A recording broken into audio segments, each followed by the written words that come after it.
თქვენს დებართვით ჩაწერას დავიწყეთ. მოგესალმებით, პატივცემულო კოლეგებო, სასიამოვნოა თქვენთან შეხვედრა. ვაგრძელებთ ჩვენს პრეზენტაციებს ამ პროექტის ეგიდით ისტორიაზე დაფუძნებული პროპაგანდა. დღესდღეობით ჩვენი ვთქვათ შეხვედრის თემა იქნება ისტორიაზე დაფუძნებული პროპაგანდა ისტორიის სახელმძღვანელოებში, მოყოლებული კომუნისტური პერიოდიდან დღეის ჩათვლით, დღეისდღეობით ჩათვლით. ეხლა მინდა გითხრათ, რომ ეს არის უზარმაზარი პროექტი, რომელიც პრაქტიკულად წამოიწყო DIV International-მა და კოერბერის ფონდმა, დააფინანსა გერმანიის საგარეო საქმეთა სამინისტრომ და ეს არის 4 ქვეყანაზე გათვალისწინებული: უკრაინა, საქართველო, მოლდოვა და სომხეთი. ჩვენი ძირითადი მიზანი გახლავთ პრაქტიკულად როგორც მოსწავლეთა კონკურსის ჩატარება ისტორიაში ამ თემაზე, ისტორიაზე დაფუძნებულ პროპაგანდაზე, ასევე პედაგოგებისათვის კონკრეტული ტრენინგების ჩატარებაც.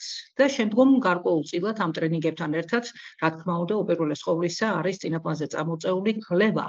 ამ კვლევაში მონაწილეობდნენ, ანუ სახელმძღვანელოში პროპაგანდის კვლევაზე მონაწილეობდნენ ჩვენი საზოგადოების წევრები, ჩვენი ასოციაციის წევრები, ესენი არიან ეკატერინე მაისურაძე, ამირან ჯამაგიძე, თამარ უზუნაშვილი და თქვენი მონა მორჩილი. 4 ადამიანი მონაწილეობდით, გავინაწილეთ საკითხები და ჩვენ ასეთნაირად ჩამოვყალიბდით, რომ სახელმძღვანელოები გვეკვვლია სხვადასხვა მიმართულების მიხედვით. ანუ პოლიტიკური პროპაგანდა, იდეოლოგიური და კულტურული პროპაგანდა, ეკონომიკური პროპაგანდა და სოციალური პროპაგანდა. ანუ გარკვეულწილად ის, რაც გარკვეულად ახასიათებს ჩვენი ისტორიის სახელმძღვანელოებს მოყოლებული კომუნისტების პერიოდიდან. ეხლა იცით, საინტერესო ამბავია, რომ ერთი სახელმძღვანელო მინდა გაგიზიაროთ, რომელიც 1993 წელს გამოქვეყნდა. გახსოვთ, თქვენ უნივერსიტეტში იყო ასეთი ალექსანდრე ნამორაძის სახელობის აუდიტორია და იქ იყო განთავსებული ახალი და უახლესი ისტორიის კათედრა ევროპისა და ამერიკის. და სწორედ მათ გამოაქვეყნეს ძალიან საინტერესო კრებული, სადაც ჩვენმა ძალიან საყვარელმა სპეციალისტმა, ქალბატონმა ნაირა მამუკელაშვილმა გამოაქვეყნა 2 ძალიან საინტერესო სტატია. ეს იყო ისტორიის სწავლება ქართულ საბჭოთა სკოლაში და საზოგადოებათმცოდნეობის სწავლება ასევე ქართულ საბჭოთა სკოლაში. და სწორედ აქ არის ძალიან საინტერესო ფაქტები თავმოყრილი, აკუმულირებული, თუ როგორ და რანაირად ხდებოდა სწორედ ამ პროპაგანდის ჩართვა ისტორიის სახელმძღვანელოებში და რომელსაც აუცილებლად განვიხილავთ ჩვენ მომავალ ტრენინგზე, როდესაც გვექნება საუბარი რუსეთის ისტორიის სახელმძღვანელოზე და რომელსაც გაუკეთა რეცენზია ძალიან ცნობილმა რუსმა ისტორიკოსმა, რომელიც ახლა არის დევნილობაში, ეს არის ტამარა აიდელმანი. ეს ტრენინგი ჩვენ გვექნება დეკემბერში და ჩვენ ამაზეც გავამახვილებთ ყურადღებას, რადგანაც ძალიან ბევრი კვეთები გახლავთ, ვთქვათ, მის კვლევასა და სწორედ ამ კვლევას შორის. დღესდღეობით მოდით ყურადღება გავამახვილოთ ჩვენეულ კვლევაზე და ეს ჩვენეული კვლევა გარკვეულწილად არის ისტორიაზე დაფუძნებული პროპაგანდა ისტორიის სახელმძღვანელოებში. მე მინდა წინაპრაზე წამოვწიო ისტორიის პოლიტიკა საბჭოთა კავშირში, ზოგადი კონტექსტი, როგორ ხდებოდა მაგალითად ისტორიის პოლიტიკის განვითარება ისტორიის სახელმძღვანელოებში და ზოგადად ისტორიის სწავლებაში.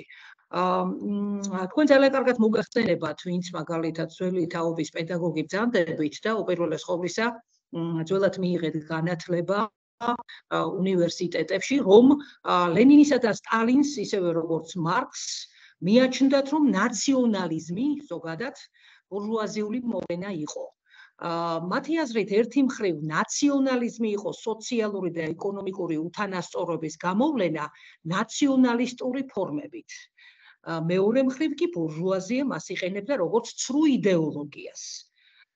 ეროვნული ბურჟუაზიის კონტრრევოლუციური გეგმების შესანიღბად და მასების ყურადღების გადასატანად რეალური პრობლემებიდან. ასევე მათ მიაჩნდათ, რომ ნაციონალიზმი იყო გარდაუვალი ეტაპი. ეს იყო კაპიტალიზმის განვითარების შედეგი, რომელიც უნდა გადალახულიყო აუცილებლად კლასთა შორის კონფლიქტის გზით. თქვენ ძალიან კარგად მოგეხსენებათ, რომ ძირითადი აქცენტი იყო გამახვილებული წინა ისტორიის სახელმძღვანელოებში კლასთა ბრძოლის თეორიაზე, რა.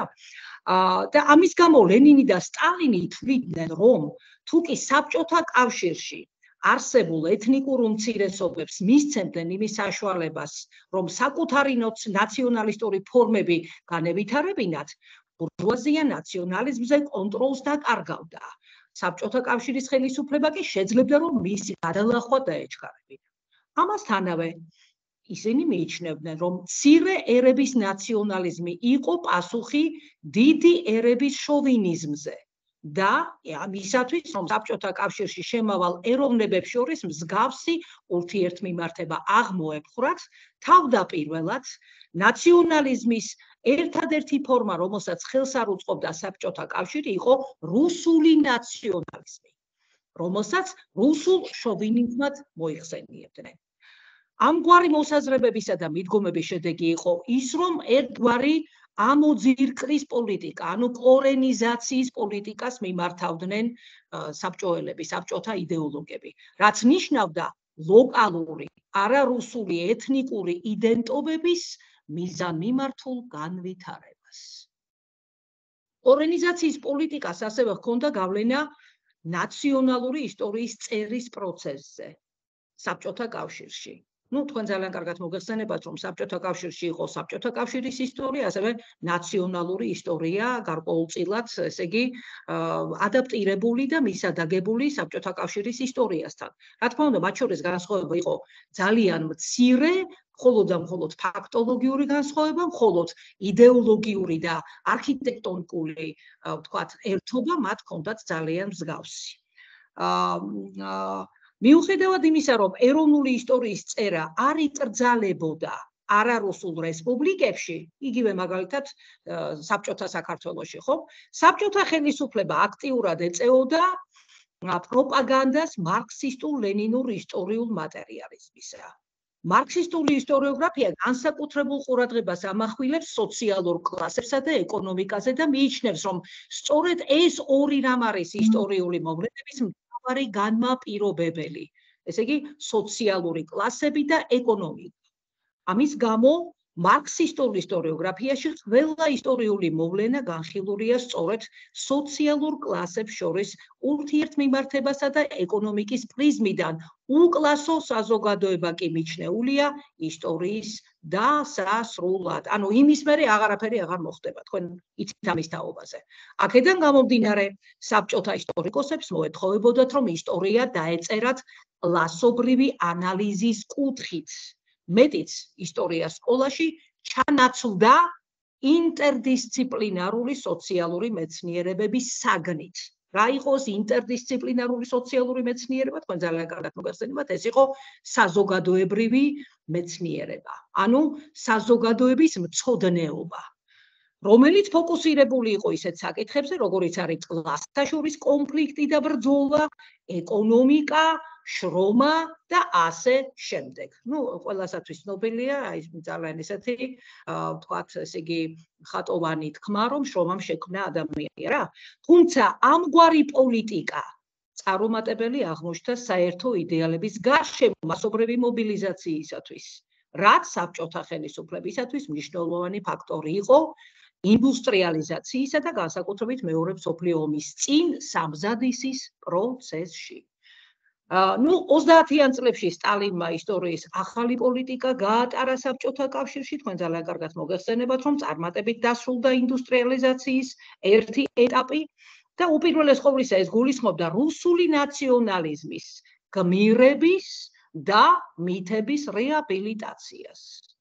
ეს უმთავრესად ემსახურებოდა ომის წინ მასობრივი მობილიზაციის დაჩქარებას და მარქსისტ-ლენინური იდეოლოგიის ლეგიტიმაციას.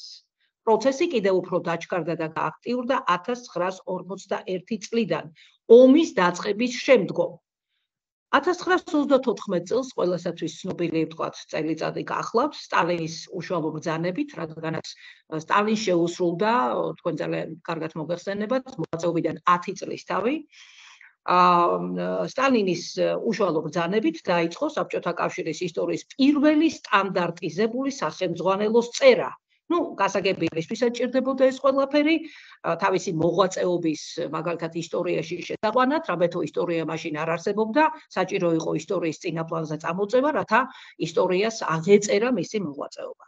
სახელმძღვანელოს მთავარი ფუნქცია უნდა ყოფილიყო ის, რომ ერთ საერთო ნარატივში გააერთიანებინა საბჭოთა კავშირში შემავალი რესპუბლიკების ისტორიები. ნახეთ, ერთი საერთო ნარატივი და ფაქტობრივად 15 რესპუბლიკა, რომელიც უპირველეს ყოვლისა ერთ საერთო ნარატივში იქნებოდა მოქცეული. და თქვენ წარმოიდგინეთ, რომ რამხელა განსხვავებები იყო ხა სხვადასხვა ეთნოსების, სხვადასხვა რესპუბლიკების, სხვადასხვა ერების ისტორიასთან მიმართებაში ძალიან დიდი განსხვავებები იყო, ხო? მათ წარმომავლობას, მათ კულტურას, მათ იდენტობას თუ გადავხედათ, მაგრამ ეს ყველაფერი ფაქტობრივად ამას ყველაფერს მნიშვნელობას არ აქცევდნენ კომუნისტები და მთავარი იყო, რომ ისინი ერთი, ვთქვათ, რაღაცა საფუძველით, ერთი ძირიდან უნდა ყოფილიყვნენ ყველანი ამოსულები.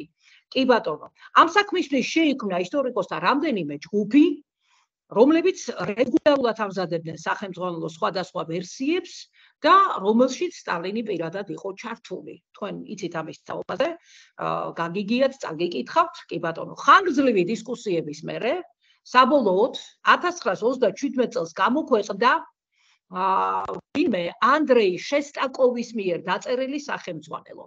ეს არის ის ისტორიკოსი, რომელიც ფაქტობრივად ხელმძღვანელობდა აი ამ ჯგუფებს. და ეს იყო კრატკი კურსი ისტორიი SSSR, საბჭოთა კავშირის ისტორიის მოკლე კურსი.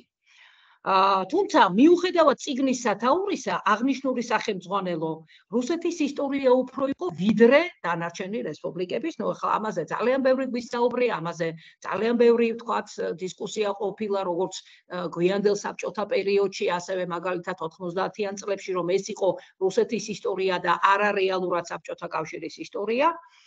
კი ბატონო, და მთავარ პრობლემას წარმოადგენდა ის, რომ ავტორებს უნდა მიეგნოთ იმგვარი ნარატივისთვის, რომელიც გაამართლებდა რესპუბლიკების შეერთებას ჯერ რუსეთის იმპერიასთან, შემდეგ კი საბჭოთა კავშირთან. ანუ აი რამხელა ვთქვათ ამოცანა იდგა ვთქვათ იგივე აი ამ ჩვენი ისტორიკოსების, ხა ჩვენებიც იყვნენ რა თქმა უნდა ჩართულები შიგნით, რატო ვლაპარაკობ ჩვენები, საბჭოეთი ერთი ენის სისტემა იყო. ამ ყველაფერს კი ოკუპაციის ან რუსული შოვინიზმის სახე არ უნდა მისცემოდა. ანუ ეს ყველაფერი გარკვეულწილად იყო დამალული. ეს ყველაფერი ფაქტობრივად უნდა ყოფილიყო შეფარული. ისტორიკოსთა ჯგუფები შეიქმნა რუსეთის გარეთაც, საბჭოთა რესპუბლიკებშიც და მათ დაევალათ შესაბამისი რესპუბლიკების ისტორიის დაწერა. რა თქმა უნდა, სტალინის განკარგულება იყო. და ფაქტობრივად აი ნახეთ საბჭოთა რესპუბლიკებში ახალი ნაციონალური ისტორიის წერის პროცესი როგორ მიმდინარეობდა ახლა რა თქმა უნდა უპირველეს ყოვლისა ნაციონალიზმის იდეა წინასწარ არ უნდა ყოფილიყო წამოწეული არა და ეს ნაციონალიზმის იდეა ჩაანაცვლა ხალხთა შორის მეგობრობის იდეოლოგია და აი ამ კამპანიის ქვეშ მიმდინარეობდა ეს გარკვეულწილად ეს ძალიან ისეთი საინტერესო ექსპერიმენტი აღნიშნული კამპანია ორ კომპონენტს მოიცავდა ეს იყო საბჭოთა ხელისუფლება ხელს უწყობდა საბჭოთა რესპუბლიკებში ტიტულარული ეროვნებების ეთნონაციონალისტური სენტიმენტების გაღვივებას ეთნიკური უმცირესობების შევიწროების ხარჯზე ეს ერთი და მეორე რუსული ნაციონალიზმი და კულტურა განხილული იყო როგორც სხვა დანარჩენ ეროვნებებზე ზემდგომი და უპირატესი ისტორიის წერის პროცესი ამ კამპანიის ქვეშ ორად იყოფოდა. ერთი მხრივ წახალისებული იყო ნაციონალიზმის პრიმორდიალური ხედვა, რაც გულისხმობს ერის როგორც ბუნებრივი, თავისთავადი და ანტიკური ფენომენის განხილვას, მეორეს მხრივ კი ხაზგასმული იყო რუსეთის ცენტრალური როლი საბჭოთა კავშირში იმის ნიშნად, რომ რუსეთი იყო პირველი თანასწორთა შორის. რომელიც საბჭოთა რესპუბლიკებს კომუნიზმის მშენებლობის გზაზე წინ უნდა გაძღოლოდა.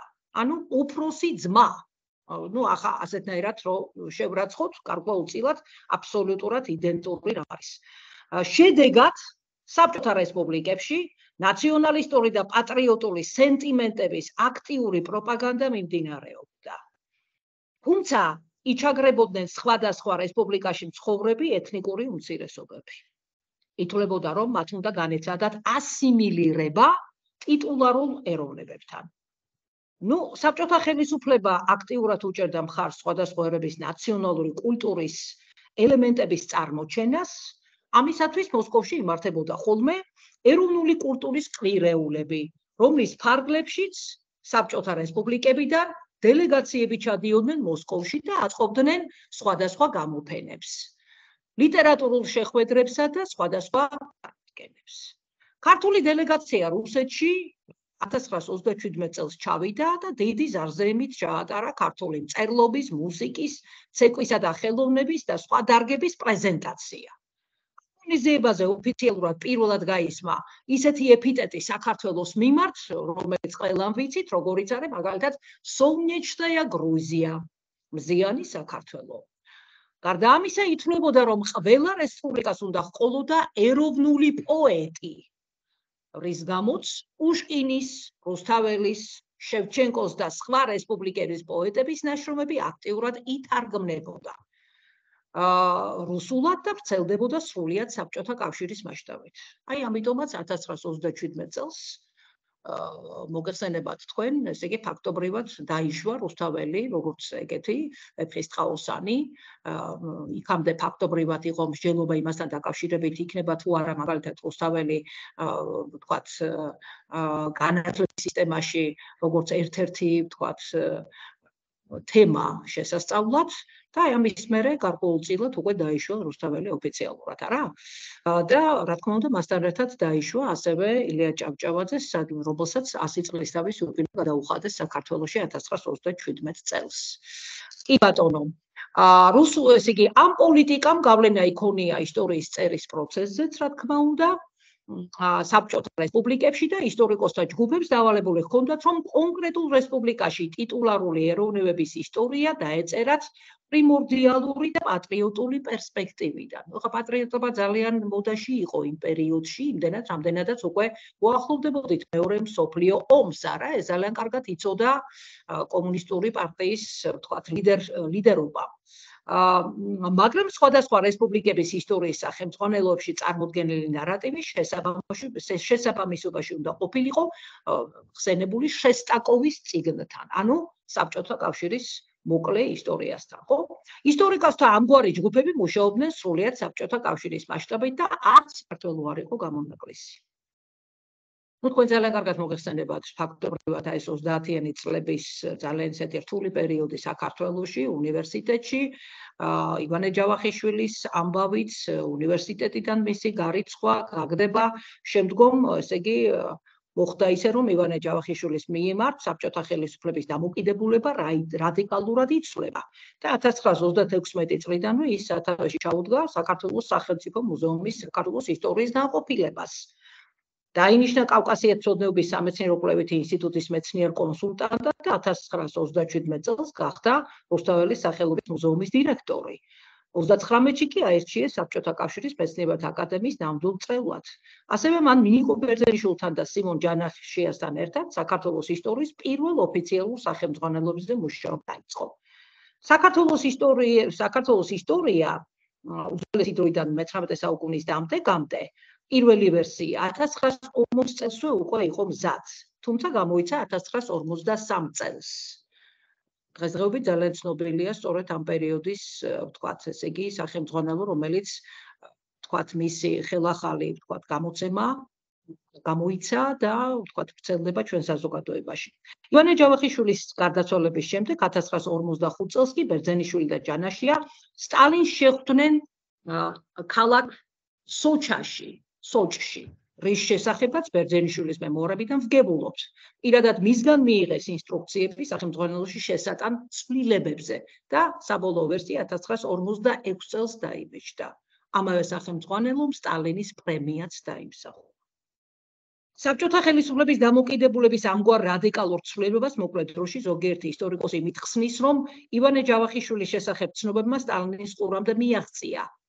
ამ დროს ტროცკისტებთან ბრძოლაში ჩართულ სტალინს სურდა დაემტკიცებინა, რომ ის არაა ველური, არამედ მაღალი კულტურის მქონე ქვეყნიდან იყო, რისთვისაც ივანე ჯავახიშვილის დაშრომები გამოდგებოდა. ამიტომ ამავე ისტორიკოსების მტკიცებით სტალინმა გასცა ბრძანება შეწყვეტილიყო ჯავახიშვილის დევნა. ივანე ჯავახიშვილის მიმართ შეცვლილი დამოუკიდებლობის ამგვარი ახსნა არ ემყარება რაიმე შესახებ დოკუმენტებს ან ფაქტებს და უფრო მეტად მოვლენების ინტერპრეტაციაა. თუკი სტალინის დროინდელი საბჭოთა კავშირის ზოგად კონტექსტს გავითვალისწინებთ, გაცილებით უფრო მარტივი ასახსნელი ხდება ის, რომ რატომ შეცვალა საბჭოთა ხელისუფლებამ ჯავახიშვილის მიმართ პოლიტიკა და დამოუკიდებლობა. სწორედ სტალინის ისტორიის პოლიტიკის ფარგლებში ამავე პერიოდში სრულიად საბჭოთა კავშირის მასშტაბით იწერებოდა ისტორიის ახალი სახელმძღვანელოები და იქმნებოდა ახალი ერთიანი ნაციონალური ნარატივი. ეს ნარატივი ერთი მხრივ იყო რუსოცენტრული და სხვადასხვა ერების რუსეთთან შეერთებას წარმოაჩენდა პოზიტიურ პროგრესულ მოვლენად. მეორე მხრივ კი პრიმორდიალური და ემსახურებოდა საბჭოთა კავშირის ტიტულარული ეროვნებების ანტიკურობის მტკიცებას. საქართველოს შემთხვევაში ისტორიოგრაფიის ერთ-ერთ უმნიშვნელოვანეს ამოცანას წარმოადგენდა ქართველების წინა აზიურ ხალხებთან კავშირის დამტკიცება. ივანე ჯავახიშვილის ნაშრომებს, რომელთა დიდ ნაწილსაც წარმოადგენდა ქართველების ეთნოგენეზი, უმნიშვნელოვანესი ფუნქცია ჰქონდა ამ პროცესში. შესაბამისად, არაა გასაკვირი, რომ საბჭოთა ხელისუფლებამ ივანე ჯავახიშვილის ჩართვა გადაწყვიტა ახალი ისტორიის წერის პროცესში. თუკი დავაკვირდებით ისტორიული ნარატივის ცვლილებას და ერთმანეთს შევადარებთ ჯავახიშვილის ქართველი ერის ისტორიასა და 1940, 1953, 1946 წლებში გამოცემულ ისტორიის სახელმძღვანელოებს, ჯავახიშვილის, ბერძენიშვილისა და ჯანაშიას თანაავტორობით, მარტივი შესამჩნევი ხდება, რომ ისტორიის სახელმძღვანელოს საბოლოო ვერსიაში გამოყენებულია ჯავახიშვილის კვლევები, ფაქტობრივი მასალები, თუმცა მათი ინტერპრეტაცია მოხდა იმგვარად, რომ ერთი მხრივ წინააღმდეგობაში არ მოსულიყო მარქსისტული ისტორიოგრაფიის პრინციპებთან და მეორე მხრივ კი თავსებად ყოფილიყო სტალინურ ისტორიოგრაფიას.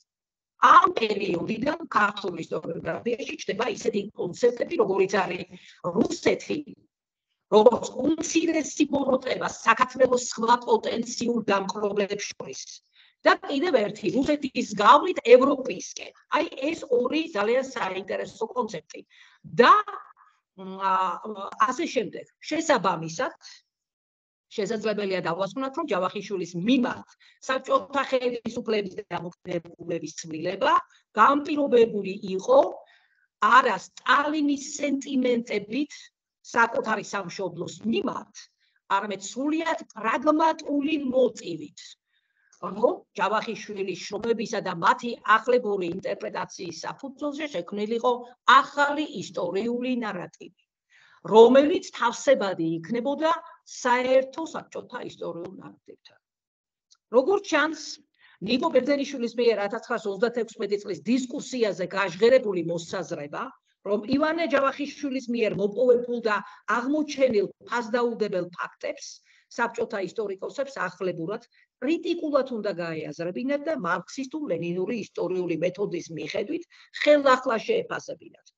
ყველაზე უფრო მისაღები გამოდგა საბჭოთა ხელისუფლებისათვის და ასეც მოიქცნენ. ივანე ჯავახიშვილი გადაურჩა რეპრესიებს, დაუბრუნდა საისტორიო საქმიანობასაც, თუმცა მისი ნაშრომები მაინც მოექცა საერთო საბჭოთა ისტორიის პოლიტიკის ჩარჩოებში და წლების განმავლობაში ახლებული ინტერპრეტაციით მიეწოდებოდა ფართო საზოგადოებას. თავად ივანე ჯავახიშვილის ბედი კი მიუხედავად იმისა, რომ სტალინურ ტერორს გადაურჩა, საკმაოდ ტრაგიკული აღმოჩნდა, რადგან მას სიცოცხლის ბოლომდე აღარ მისცემია დამოუკიდებლად მუშაობის საშუალება. იმ იდეებისა და ღირებულებებისათვის, რისი თავად სწამდა და სჯეროდა. იმ იდეებისა და ღირებულებებისათვის, რისის თავად სწამდა და სჯეროდა და აქვე უნდა აღინიშნოს, რომ მიუხედავად 1930 და 1936 წელს გამართული დისკუსიებისას გამოჩენილი თავდადებისა საბჭოთა იდეალების მიმართ, ივანე ჯავახიშვილის კრიტიკოსი, არაერთი მეცნიერი თავადვე ემსხვერპლა სტალინურ ტერორს.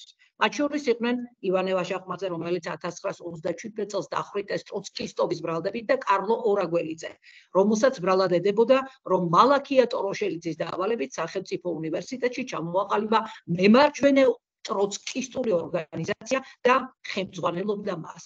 ეს ფაქტები კიდევ ერთხელ ადასტურებს იმას, რომ საბჭოთა ტოტალიტარული რეჟიმი ისეთივე სასტიკი და ვულგრილი იყო მისი გულანთებული მომხრეებისადმი, როგორც მის მიერვე მტრებად შერაცხული ადამიანების მიმართ.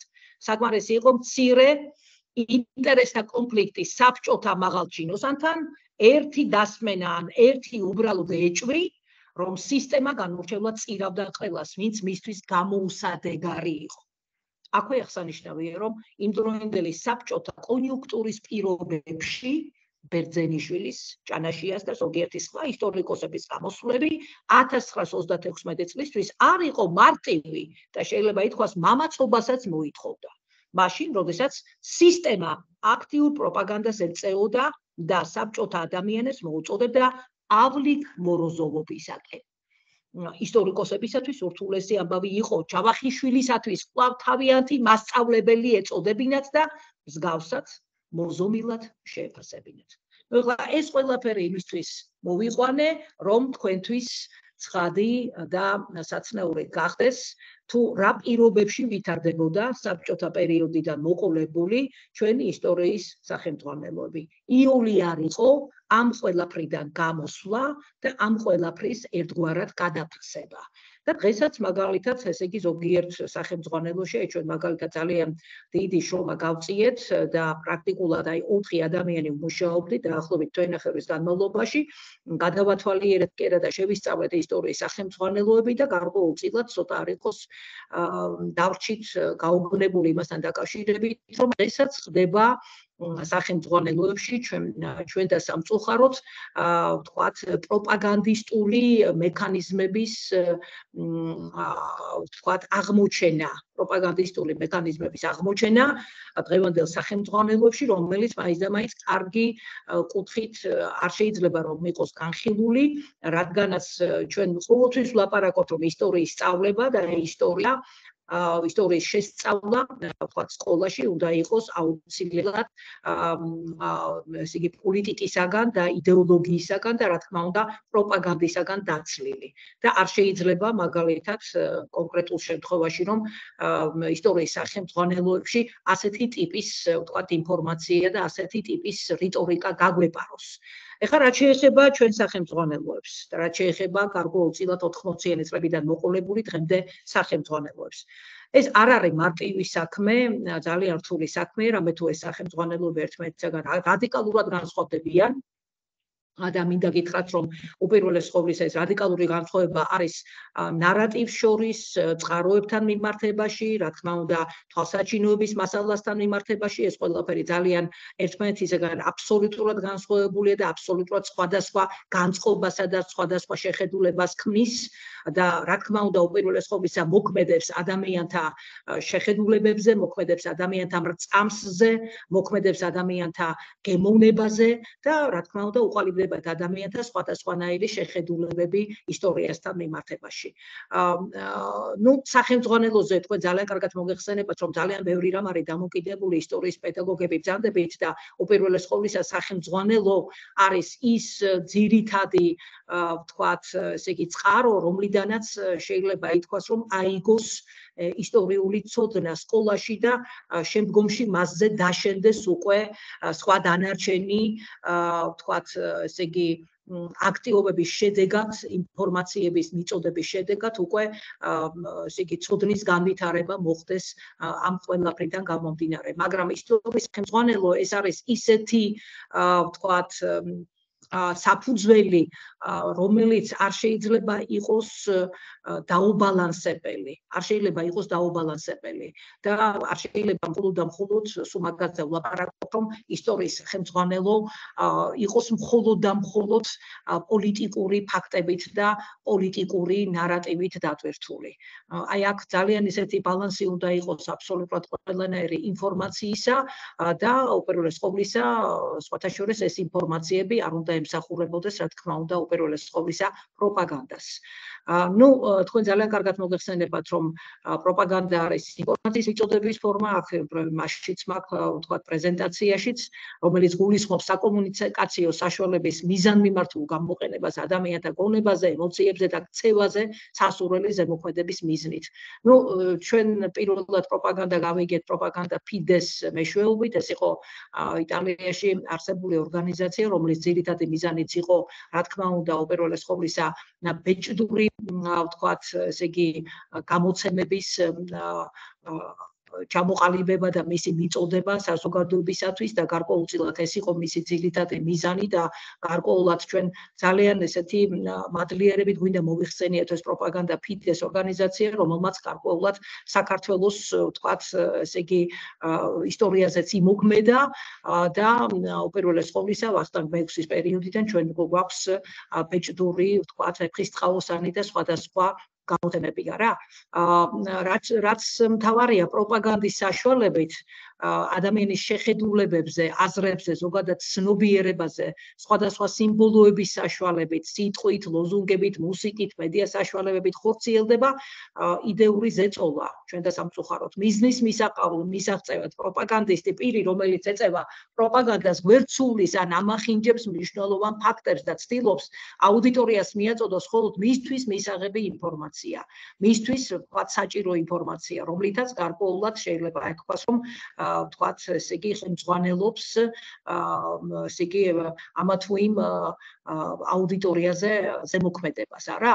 საკითხი პროპაგანდა ისტორიის სახელმძღვანელოებში არ არის გამოკვლეული. აი ეს არის მთავარი, რომ ფაქტობრივად ჩვენმა ჯგუფმა მოკიდა ხელი ამ პროექტის მეშვეობით ძალიან საინტერესო საქმეს. არ არის გამოკვლეული. პროპაგანდის მექანიზმები ყოველთვის ახლდა ისტორიის სახელმძღვანელოებს, როგორც მსოფლიოში, ასევე საქართველოში და დღესაც გვხვდება იგი ისტორიის სწავლებაში სამწუხაროდ. ახლა მე-20 საუკუნის 80-იან წლებში ჯერ კიდევ ძლიერი იყო ხომ საბჭოთა იდეოლოგიის გავლენა, ჯერ კიდევ არ იყო საბჭოთა იდეოლოგია დამარხული, თქვენ ძალიან კარგად მოგეხსენებათ, პირიქით იყო აქცენტი გამახვილებული იმასთან დაკავშირებით, რომ ჩვენ 2000 წელს აუცილებლად შევაბიჯებდით კომუნიზმში, რა. ასეთი იყო იდეოლოგიის მიზანი და გარკვეულწილად საბჭოთა იდეოლოგიას ასევე ჰქონდა გავლენა, ძალიან ძლიერი გავლენა ისტორიის სახელმძღვანელოების შინაარსზე და სხვათა შორის ეს ფაქტობრივად ეს გავლენა გადავიდა 90-იან წლებზეც კი. და 90-იანი წლების სახელმძღვანელოს ავტორებიც ფაქტობრივად განიცდიდნენ საბჭოთა იდეოლოგიის გავლენას. და ამიტომ იყო ძალიან ისეთი საინტერესო რამ მოხდა 90-იან წლებში, როდესაც დაიშალა საბჭოთა კავშირი და თქვენ ძალიან კარგად მოგეხსენებათ, რომ ფაქტობრივად ჩვენი ისტორიკოსები აღმოჩნდნენ ცოტა არ იყოს უცნაურ ვითარებაში. აი ქალბატონო მანანა ძალიან კარგად იცის ეს პროცესები. 92 წელს სახელმწიფო უნივერსიტეტში შეიკრიფენ ისტორიკოსები და გარკვეულწილად უნდოდათ მან რომ წინაპლანზე წამოეწიათ ვთქვათ პერიოდიზაციის და ქრონოლოგიის საკითხები. და რა თქმა უნდა, უპირველეს ყოვლისა წინაპლანზე წამოეწიათ ეს დეიდეოლოგიზაციის საკითხები ისტორიის სახელმძღვანელოებში და ზოგადად ისტორიის დისციპლინაში, მეცნიერებაში. და მაშინ ორად გაიყო გარკვეულწილად ისტორიკოსთა აზრი, მსოფლიო ისტორიის ისტორიკოსები ფაქტობრივად შეიკრიფნენ ცალკე, საქართველოს ისტორიის ისტორიკოსები შეიკრიფნენ ცალკე და მათ ესე იგი უპირველეს ყოვლისა ცალკეული შეხვედრები გამართეს ამ თემებთან დაკავშირებით და უპირველეს ყოვლისა საქართველოს ისტორია დარჩა ისევე, როგორც ეს იყო 80-იანი წლების ბოლოს, ხოლო მსოფლიო ისტორიამ აირჩია აბსოლუტურად ახლებური გეზი. განვითარების ისტორიის მაგალითად განვითარების ციკლური ვთქვათ თეორია, რომლითაც იღემძღვანელა ახალი სახელმძღვანელოების შექმნასთან დაკავშირებით და ძალიან კარგად გახსოვთ თქვენ ყველას, აი ქალბატონი მანანას დამეთანხმება მისმენს ყურადღებით, რომ უპირველეს ყოვლისა კოტე-ანთაძის კათედრამ წარმოშვა პირველი ახალი ტიპის სახელმძღვანელოები, არა? მსოფლიო ისტორიაში პირველად გამოვიდა ახალი ისტორია, ევროპისა და ამერიკის, მერე გამოვიდა ძველი მსოფლიოს ისტორია, შუა საუკუნეების ისტორია, უახლესი ისტორია და ეს იყო ახალი სიტყვა 90-იან წლებთან მიმართებაში და ფაქტობრივად გარკვეულწილად ჩვენ შეგვიძლია ვთქვათ, რომ ეს იყო დეიდეოლოგიზირებული სახელმძღვანელოები, პირველი დეიდეოლოგიზირებული სახელმძღვანელოები და შეიძლება ასეთნაირად ითქვას, რომ გარკვეულად ამაში საბჭოური პროპაგანდა ყველაზე მინიმუმამდე იყო დაყვანილი.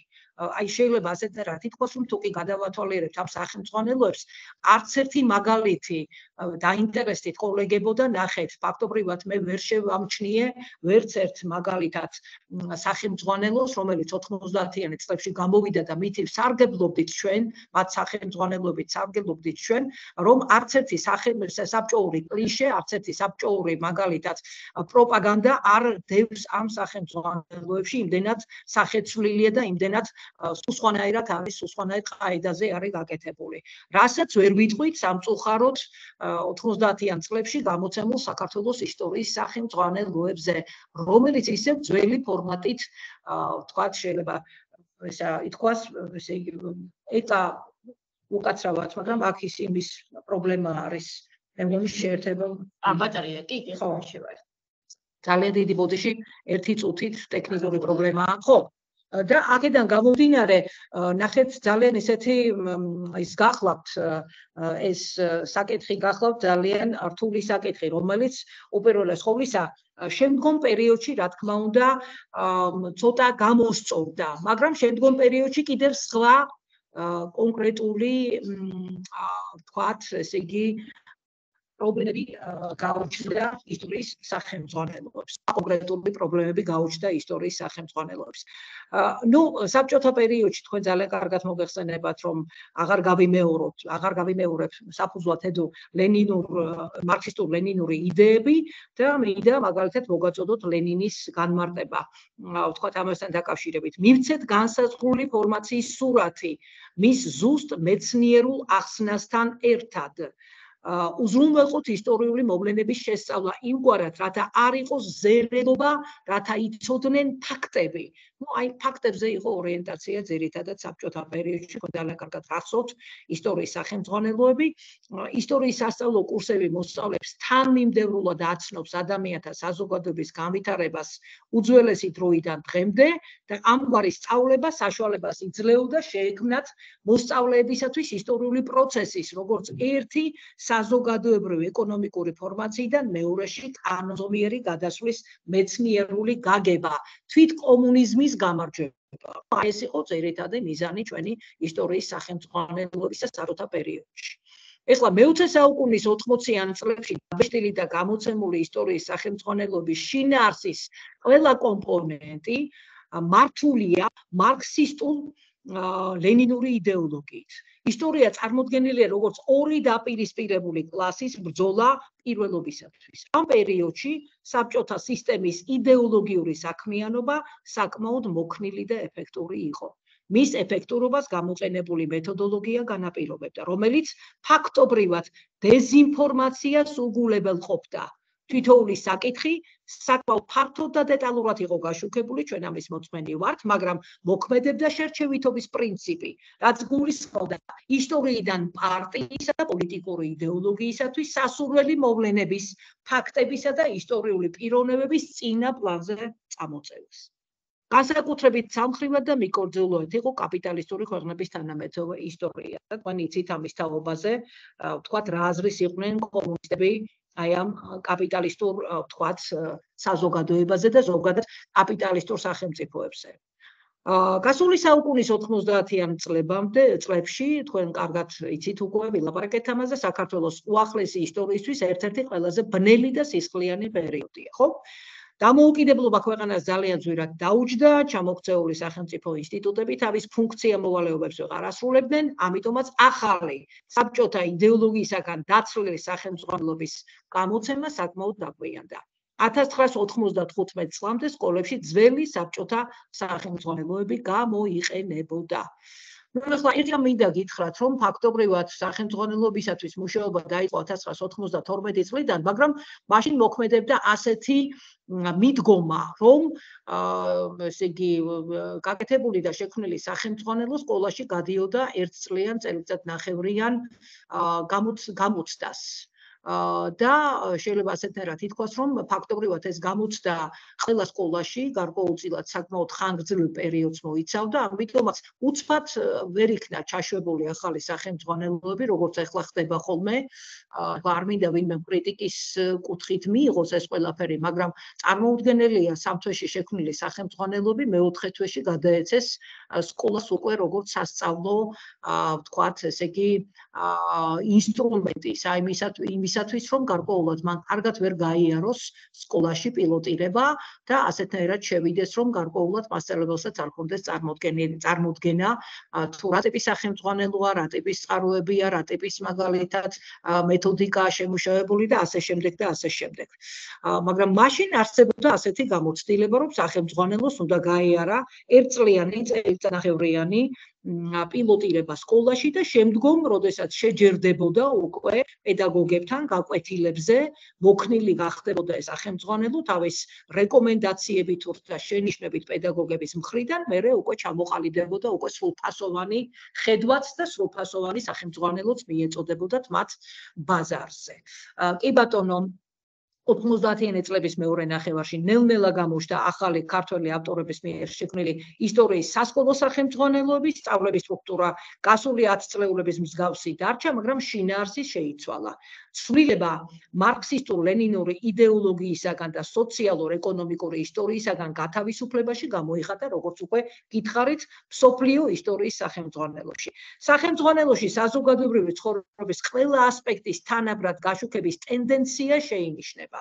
განსაკუთრებით საინტერესო და მნიშვნელოვანია საქართველოსა და საბჭოთა კავშირის, უკვე მსოფლიოს უახლესი ისტორიის სახელმძღვანელოები, რომელთა მიზანი მთელი რიგი შესწორებების შეტანა იყო 70 წლიანი ისტორიის აღწერილობაში. წლების მანძილზე გაბატონებული აზრი საბჭოების ლეგიტიმურობისად გაქარწყლებულ იქნა ლომაშვილის სახელმძღვანელოში. ავტორი მაქსიმალურად ცდილობს ემოციური შეფასებისაგან თავი შეიკავოს და მაქსიმალურად ობიექტურად აღწეროს საბჭოთა სისტემა. მაგრამ ისტორიკოსის სუბიექტურობისაგან გათავისუფლება განსაკუთრებით სენსიტიურ საკითხებთან დაკავშირებით ფაქტობრივად შეუძლებელია. აი როგორ შეფასებას აძლევს იგი კოლმეურნეობის სისტემას. კოლმეურნეები მალე მიხვდნენ, რომ ის, რაც ყველასია, ფაქტობრივად არავისია, ხოლო ის, რაც არავისია, შეგიძლია მიითვისო. საკოლმეურნეო კოოპერაციის საკუთრებისა და წარმოების ასეთი ტრანსფორმაციის საბოლოო შედეგი იყო, რომ კოლმეურნე გლეხი სახელმწიფოს მიერ ექსპლუატაციის მარწუხებში აღმოჩნდა. ფასების, ნორმატივების და სხვა კრიტერიუმების დადგენით სახელმწიფო განსაზღვრავდა კოლმეურნე გლეხის ექსპლუატაციის ხარისხს. საკოლმეურნეო წყობილება ფაქტობრივად სახელმწიფო მონობის ერთ-ერთ ფორმად იქცა. კოლმეურნე გლეხის ეკონომიკურმა დამონებამ მისი პოლიტიკური დამონებაც განაპირობა. ქვეყნის არასრულფასოვან მოქალაქედ აქცია იგი. ახლა ასეთი ვთქვათ, ესე იგი განსაზღვრება გააჩნია ბატონ ფარნაოს აცგარდაცვლილს, ხსოვნა იყოს მისი ნათელში. ფაქტობრივად არის ესეთი ვთქვათ მომენტი, რომ ჩვენ გარკვეულწილად ვიხილავდით ასევე საბჭოთა პერიოდში, ესე იგი განვითარებულ ნარატივსაც. ხრუშჩოვის გეგმებს კი ბოდვით იდეებს უწოდებს ავტორი, ხელმძღვანელობაში მაქვს ისევ ფარნაოს ლომაშვილი, რომელიც უვიცად ერეოდა საზოგადოებრივი ცხოვრების ყველა საქმეში. კუბის კრიტიკისი კი მის მარცხად არის წარმოჩენილი, ვთქვათ, მის სახელმძღვანელოში.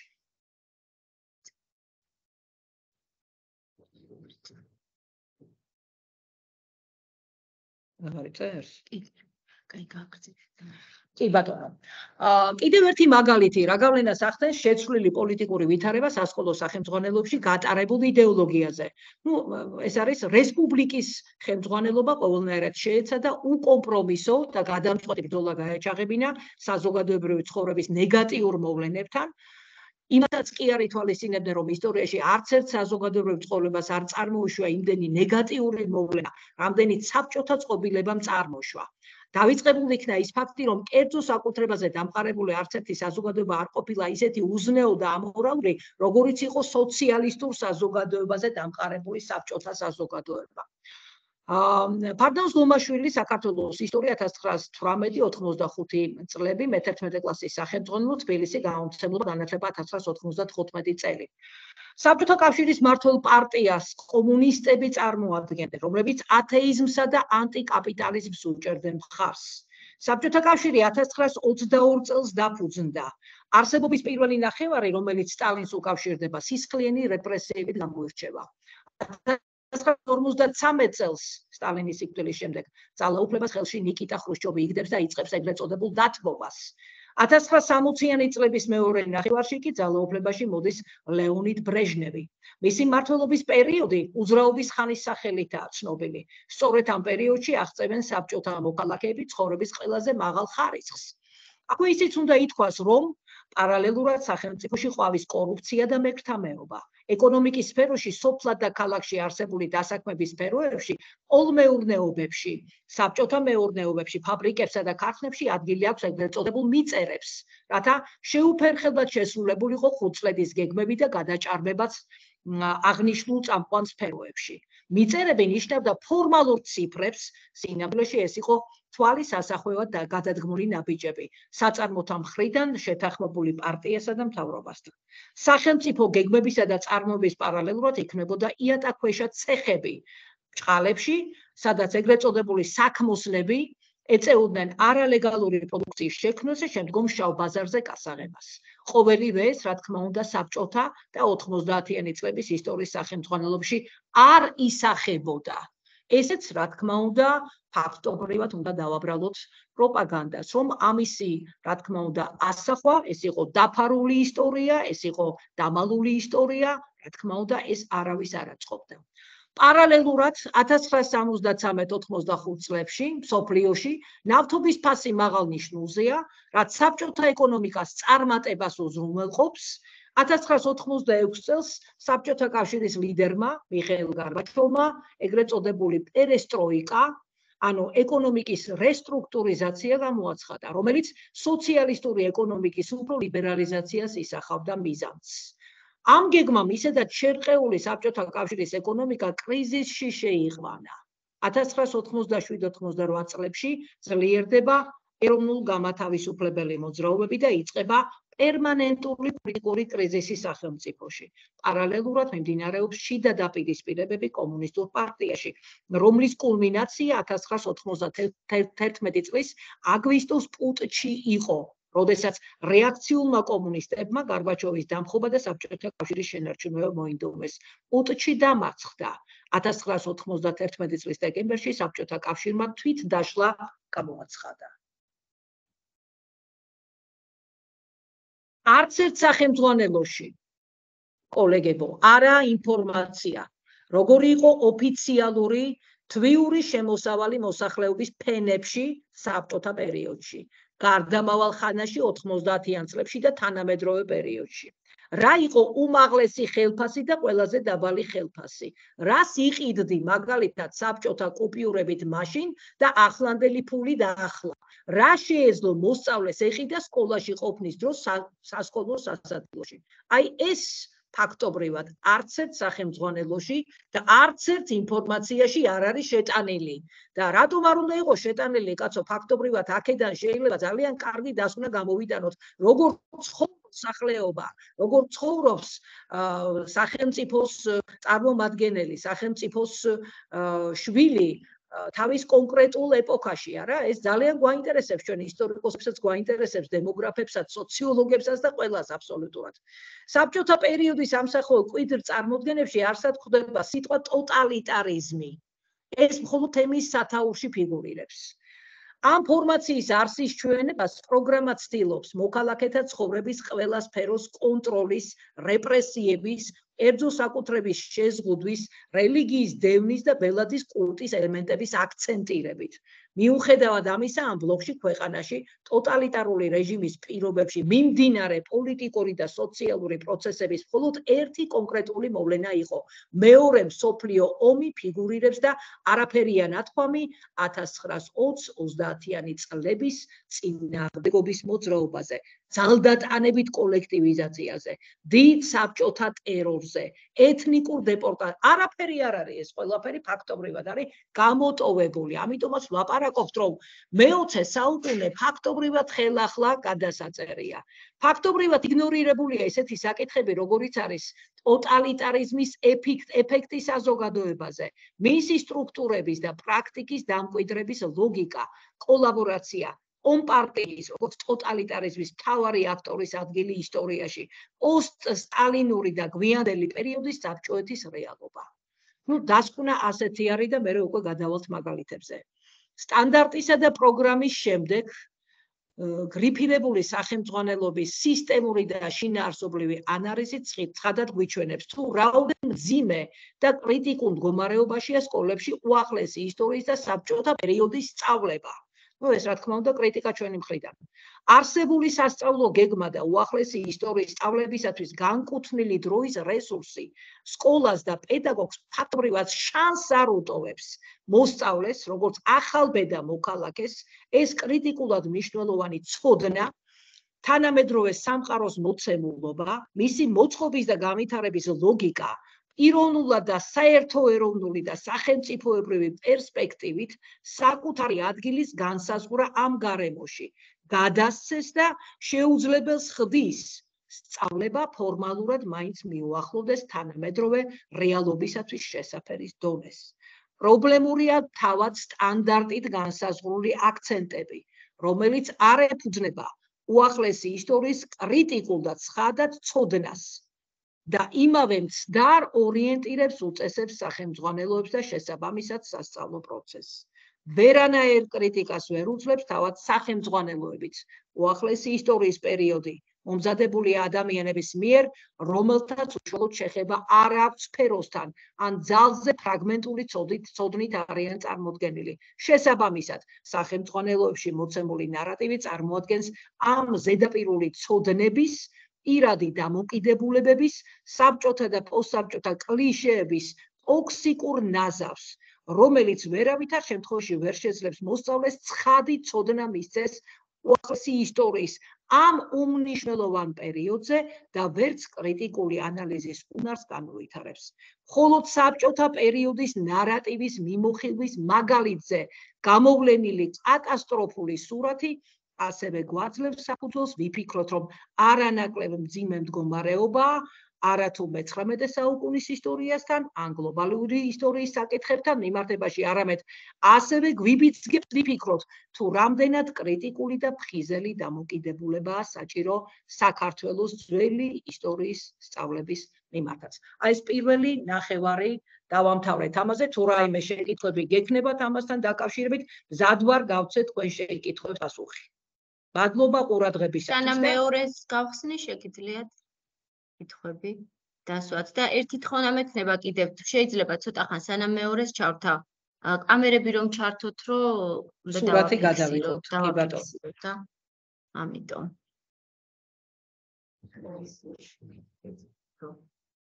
ეს გადაგიღებთ და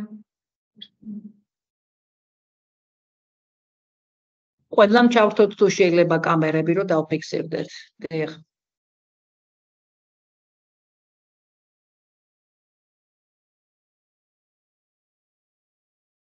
ისეთი ჩაფუთული ვარ, ასეთი დაფიქსირება არ მინდა, მაგრამ არა უშავს დიაკო. მაინც კარგი გოგო. მოგესალმებით ყველას, მე ცოტა გვიან შემოგიერთდით, მოდიშს მოგიხდით.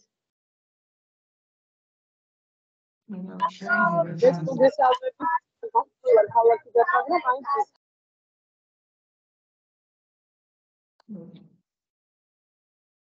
ცოტა რთულია ხო აქედან რაღაცა მთლიანი სურათი მაინც არჩენს და თანდათანობით რაღაც რამოდენიმე სურათი მაინც გადავიჭერთ. კი ბატონო, რამოდენიმე სურათი. ამასობაში შეიძლება მოხსენებასთან დაკავშირებით აზრი გამოვთქვათ. აი არის მის ცოტა გაასწორეთ ხმა თუ შეიძლება. მოხსენება სანამ სურათებს ანელა ხმა? შეიძლება დრო. მე არის მის ჩემი ხმა. აი რაღაც წყვეტილად ისმის. ქართული მაქვს. კი, ეხლა შეგიძლიათ. კი. ხო, თქვენი ხმა წყვეტილად ისმის, თუნდაც ისე არის მის. შეიძლება ხო ისა მოხსენებასთან დაკავშირებით აზრი გამოვთქვა. კი ბატონო, კი მანერა გისმენთ. კი ბატონო. პირველ რიგში მინდა რომ მადლობა გითხრათ რა, საერთოდ პროექტის მიმართ მინდა მადლობა ვთქვა, რომ ასეთი საინტერესო პროექტია და დივივის მინდა უთხრა მადლობა, რომ შესაძლებლობა მოგცა, რომ ეს საკითხები ჩვენ განვეხილა მასწავლებლებს, სხვანაირად არ გამოდის პროექტის გარეშე ძალიან რთულია ასეთ რთულ საკითხებთან შეჭიდება. მადლობა მინდა უთხრა მომხსენებელს დანას, იმიტომ რომ აი უაღრესად საინტერესოა ასეთი კვლევები დიდი შრომაა ჩადებული, მაგრამ აი როგორც ხელისგურზე, ისე დევს ჩვენი თავგადასავალი, ჩვენ ახლა პროფესიულ თავგადასავალს გვაქვს, რასაკვირველია, ძალიან ბევრი რამე გამახსენდა. ამეშალა ფიქრები და მოგონებები, ბევრი რამის თქმა შემიძლია, მაგრამ რამდენიმე საკითხი ჩამოვწერე და იმაზე მინდა გავამახვილო ყურადღება. აი ის 90-იან წლებში რო ახსენა ნანამ უნივერსიტეტში ისტორიკოსთა შეხვედრები, ანუ დაინგრა საბჭოთა კავშირი და ჩვენ დავჭით სახტად, ასე ვთქვათ, რა გავაკეთოთ და მე ამ დროს მუშაობდი სკოლაში, 56-ე სკოლაში და პირველი რაც გავაკეთეთ, ეს იყო საბჭოთა კავშირის ისტორიის გადაყრა, ასე ვთქვათ, საგნის ამოგდება და ეს იყო ჩვენი პროტესტი, მოკლედ რა და რეალობა იყო, ხა ქვეყანა დაინგრა და სადურველი ქვეყანა ტყუილებით სავსე, ფორმალობებით სავსე და რა უნდა გვესწავლებინა იმ პერიოდში სახელმძღვანელო არ აღმოგვაჩნდა, ესე იგი მისი შემცვლელი რა, გაკვეთილი ხომ დაგვეტარებინა.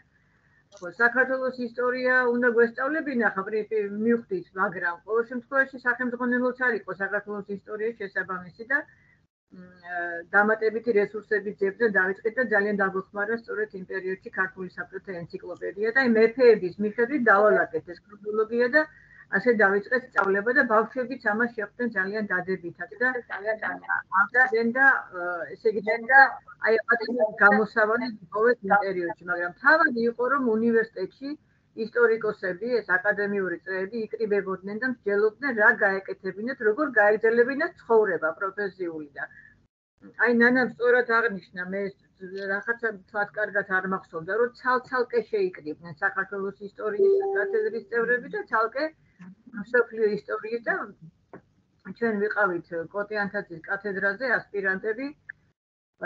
კოტიანთაძე იყო ახალი და უახლესი ისტორიის კათედრის გამგე და მას მიყავდა ისტორიის სწავლების მეთოდიკის კურსი უნივერსიტეტში და ამდენად უფრო ესეთი მოტივირებული იყო ეს კათედრა, რომ აი ისტორიის სწავლების დროშა ხელში აიღო.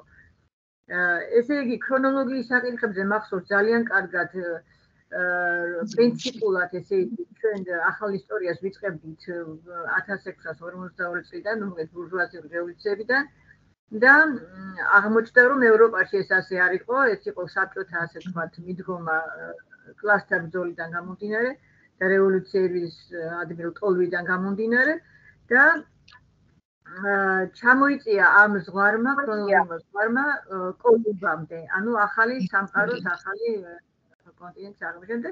ეს იყო ძალიან დიდი ესეთი სიახლე რა, ხო. და რაც შეეხება დეიდეოლოგიზაციას, ეს აღმოჩნდა ძალიან რთული. ძალიან რთული და ამას ჭირდებოდა უკვე განხორციელება სახელმძღვანელოში და ბატონმა კოტიანთაძემ ნაირამ ამუკელეშვილს დაავალა, რომ დაეწერა ახალი ისტორიის სახელმძღვანელო, რატომღაც ახალი ისტორიით დავიწყეთ და ეს რატომღაც იმიტომ იყო, რომ სწორედ მომავალ წელს მოდიოდა რაღაც უნდა შეცვლილიყო მოკლედ რა. და ნაირამ დაწერა ახალი ისტორიის, მაგრამ საჭირო იყო ამისი პილოტირება. პილოტირება და ბატონმა კოტემ დამერეკა და მითხრა, რომ მე უნდა გამევლო ეს პილოტირება ჩემს სკოლაში, 56-ე სკოლაში და ეს იყო რაღაც საოცარი ენთუსიაზმი და საოცარი დიდი შრომა.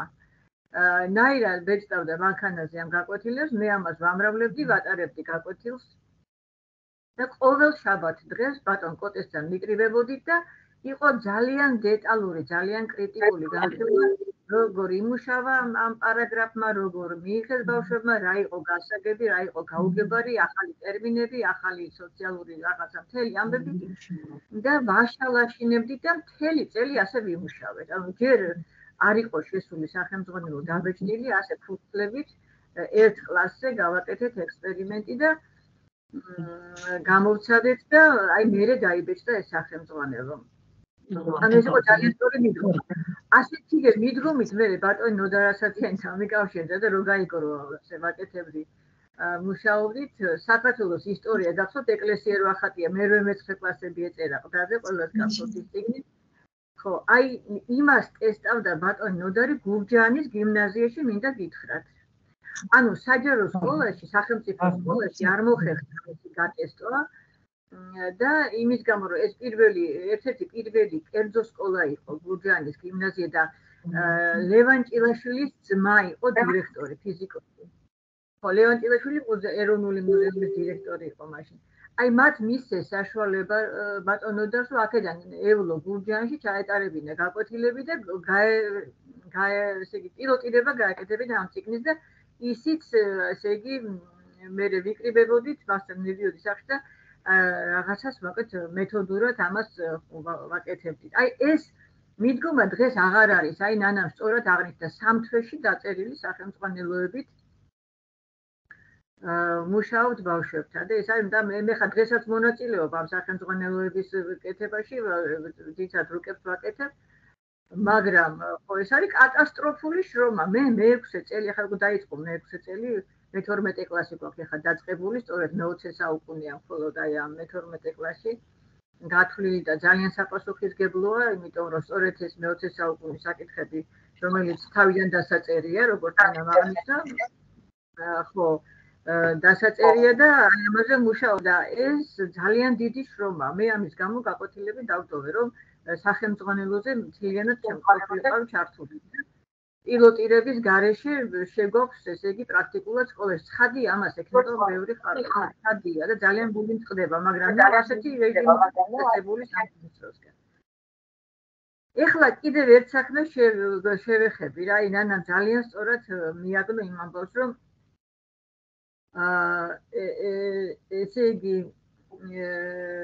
როგორ იწერებოდა საბჭოთა კავშირის დროს სახელმძღვანელოები რა საკითხებით არ აწყობდათ ანუ შერჩევითი პრინციპით იმაზე საერთოდ არ ლაპარაკობდნენ აი ეს არის ძალიან დიდი დანაშაული და იცით რამდენი თეთრი ლაქაა მასში სახელმძღვანელოებში და აი ადამიანების ცნობიერებაში ეს ხო ილექება აი ჩვენ დღეს ვლაპარაკობთ იმაზე რა თქმა უნდა კვიდრ წარმოდგენებზე ხო ანუ რა უნდა დარჩეს მოსწავლეს რომ დაამთავრებს სკოლა ჩვენ ხო სკოლაში არ ავზრდით ექიმებს და ინჟინრებს ანუ დიპლომირებულ სპეციალისტებს ჩვენ ვაძლევთ ზოგად განათლებას რაღაც საძირკველს უკეთებთ ამ ადამიანებს ხო მოქალაქეებს და აი იმდენი პირდაღებული ლაქაა რომ ამისი ამოვსება მერე ცხოვრების განმავლობაში ძალიან რთულია და ხშირად შეუძლებელი ჩვენ როცა მუშაობდით კოტე ანთაძესთან ერთად ნაირასთან ერთად აი ახალი ისტორიის სახელმძღვანელო მაშინ აღმოვაჩინე მე რომ თურმე საბჭოთა სკოლებში გერმანიის ისტორია არ ისწავლება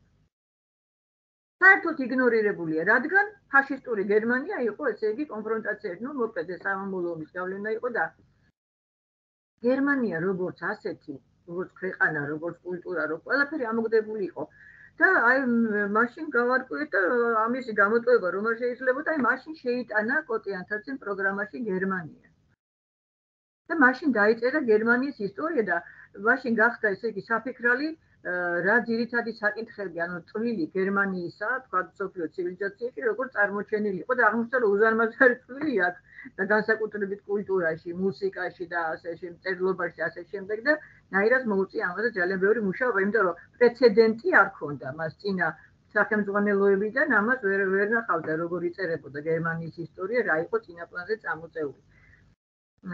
და აღარ შეგაწყენთ მე და ეხ ერთ იმაზე მინდა ცოტა იუმორისტულ ნოტაზე დავამთავრო აი მიწერები ახსენა ნანამ და ძალიან სწორად რა ახლა მიწერები კი რამდენი რამე არის ფორმალური ციფრები სახელმწიფო ვითომ როდესაც სრულდებოდა ბრეჟნევის ზონა ვითომ რო ყვაოდა ეკონომიკა როგორც დღეს ყვავის საქართველოში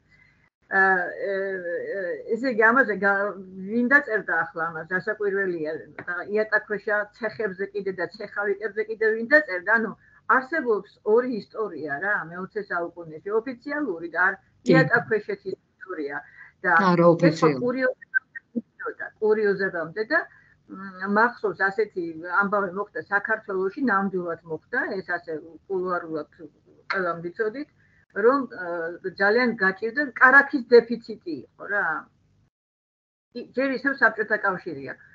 არ გეგონოთ ეს რომ ეს აქეთ 90-იან წლების საქართველო არა, მანამდე. კარაქის დეფიციტი იყო და მაგრამ ყველა კოლმეურნეობა ასრულებდა კარაქის ჩაბარე, აღარ ტონა კარაქს აბარებდა ყველა კოლმეურნეობა გრიალი. თურმე რა იყო საქმე? ერთმა კოლმეურნეობამ დაამზადა ეს კარაქი, ჩააბარა სახელმწიფოს, გაფორმდა რომ ჩააბარა და გაზეთში დაწერეს რომ ჩააბარა. მერე ამ სახელმწიფოს საწყობიდან იყიდა სხვა კოლმეურნეობის თავმჯდprostარემ, წაიღო სახში და მერე მიიტანა და ისევ ჩააბარა. მერე ეს კიდე ვიღაცა მიყიდა და კიდევ ჩააბარა და კიდევ გაყიდა და კიდევ დაიწერა გაზეთში და მოკლედ მიდის ეს ესტაფეტა ახლა. საბოლოო ჯამში რომელიღაც კოლმეურნეობის თავმჯდომარეს არ გაუმართლა და აუმძაღდა ეს კარაქი. გაფუჭდა საბოლოოდ რამდენ წინ დაუკან ტარებაში. აი, მაშინ დასკდა ეს ამბავი, რამაც ხადი ეს გაზეთში არ დაწერეს. იმ კაცმა იზარალა და ის იყო ერთი ვაიმიში და აი ასეთ ცრუ ქვეყანაში ცხოვრობდით და აი კიდევ რომ არა მოვყოთ თავი, ხო ეხლა რომ 100 ქარხანა რო გუგუნებს და ბოლი ამოდის და თავს ვიტყუებთ და ასე შემდეგ, ხო კიდევ რო არა მოვყოს ჩვენმა მომავალმა თაობამ ამ საცოდავმა ბავშვებმა რა დააჭარეს ასეთ ტყუილებით სავსე ქვეყანაში, ხო, ეს ამბავი უნდა ვასწავლოთ ჩვენ. რომ შეცდომებზე მაინც ვისწავლოთ და ვასწავლოთ და დავანახოთ ამ ბავშვებს, რომ ასე ცხოვრება არ შეიძლება. ერთხელ ცხოვრობს ადამიანი ამ დედამიწაზე და ისე უნდა იცხოვროს, რომ მერე არ შერცხვეს თავის თავმომავლობასთან და რაღაცა კომფორტულად იცხოვროს, კაცო ერთხელ ცხოვრობს, ბოლოს და ბოლოს. აი აქამდე მივდივართ საბოლოო ჯამში. დიდი მადლობა ბოდიში რომ გამიგრძელდა. მადლობა ქალბატონო მანანა, ესე იგი საინტერესო კომენტარებისათვის, ასევე ვთქვათ, კომედიური ჟანრის შემოტანისთვის ჩვენს ურთიერთობაში, იმიტომ რომ მართლა ძალიან საინტერესო ამბავი მოყევით იმ კარაქთან დაკავშირებით და დეფიციტთან დაკავშირებით, რაც საბჭოთა ეპოქაში ჩვენ ძალიან კარგად გვახსოვს ეს ყველაფერი. კი ბატონო.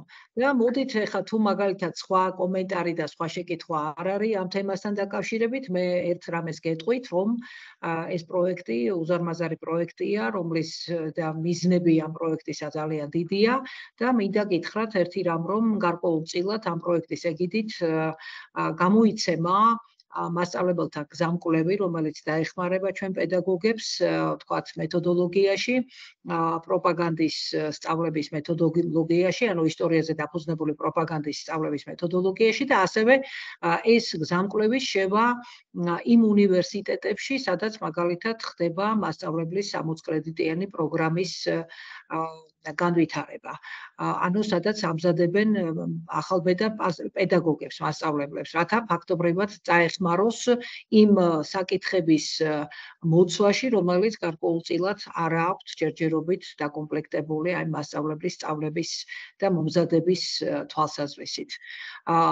და რა თქმა უნდა, უპირველეს ყოვლისა დავაანონსებ კიდევ ჯერ ადრეა, მაგრამ უპირველეს ყოვლისა ჩვენ ყოველთვის ვცდილობთ ხოლმე, რომ ეს პროექტები გამოვიყენოთ ჩვენი საზოგადოების, ჩვენი ასოციაციის ინტერესებისთვისაც და იანვარში დავაანონსებთ აუცილებლად მასწავლებელთა კონფერენციას, ჩვენი საზოგადოების კონფერენციას, სადაც გამოტანილი იქნება ყველა ის საკითხი, რომელზედაც მუშაობთ დღესდღეობით და წვრილად ჩაგაბარებთ, დეტალურად ჩაგაბარებთ ინფორმაციას და ასევე, ესე იგი, იქნება კონკრეტული ტრენინგები ამ ჩვენ კონფერენციაზე, რომელიც ჩვენ პედაგოგებს დაეხმარება თავის ინდივიდუალურ მუშაობაში. Ну, რა თქმა უნდა, სიახლეებსაც ექნება ადგილი, რომელსაც მოვიტოვებთ ჩვენ კონფერენციისთვის, ჯერჯერობით საიდუმლო არაფერი არ არის, მაგრამ ეს სიახლეები ჯობია რომ უფრო ფართო აუდიტორიაში გაჟღერდეს. ჩვენ ამ სიახლეებს აუცილებლად ზედი სიამოვნებით, ვთქვათ, გავაჟღერებთ ფართო აუდიტორიის წინაშე. და ვაგრძელებთ ჩვენს, ვთქვათ, ესე იგი, უპირველეს ყოვლისა დღესდღეობით ტრენინგს და ჩვენი ტრენინგის თემა კი ბატონო მაგალითებს წარმოგიდგენთ. Ну, მინდა გითხრათ, რომ ძალიან ბევრი, ვთქვათ, ესე იგი, სახელმძღვანელო შევისწავლეთ. შეიძლება ასეთნაირად ითქვას, ეს იყო ახალი სახელმძღვანელოებიც, ეს იყო ძველი სახელმძღვანელოებიც, მაგრამ მინდა ზოგიერთი მაგალითი წარმოგიდგინოთ, როგორ არის გაბნეული პროპაგანდის მაგალითები დღესდღეობით, როგორც ახალ, ისევე ძველ სახელმძღვანელოებში და უპირველეს ყოვლისა, რომ ეს არ არის მხოლოდ და მხოლოდ კომუნისტური და პოსტკომუნისტური სახელმძღვანელოებისათვის დამახასიათებელი. ეს არის თანამედროვე სახელმძღვანელოებისთვისაც დამახასიათებელი და გარკვეულწილად უპირველეს ყოვლისა აქ უფრო მეტი სამუშაოა გარკვეულწილად ჩასატარებელი ჩვენი ავტორების მხრიდან, რომლებიც ძალიან დიდი გულისწყურით ეპყრობიან, რა თქმა უნდა, ესე იგი სახელმძღვანელოების გაფორმებას და სხვადასხვანაირი წყაროებით, მაგალითად, უზრუნველყოფას, მაგრამ ხანდახან ეს წყაროები და რა თქმა უნდა, ხანდახან ნარატივის ძალიან დიდი დაფიქრების საფუძველს გვაძლევს.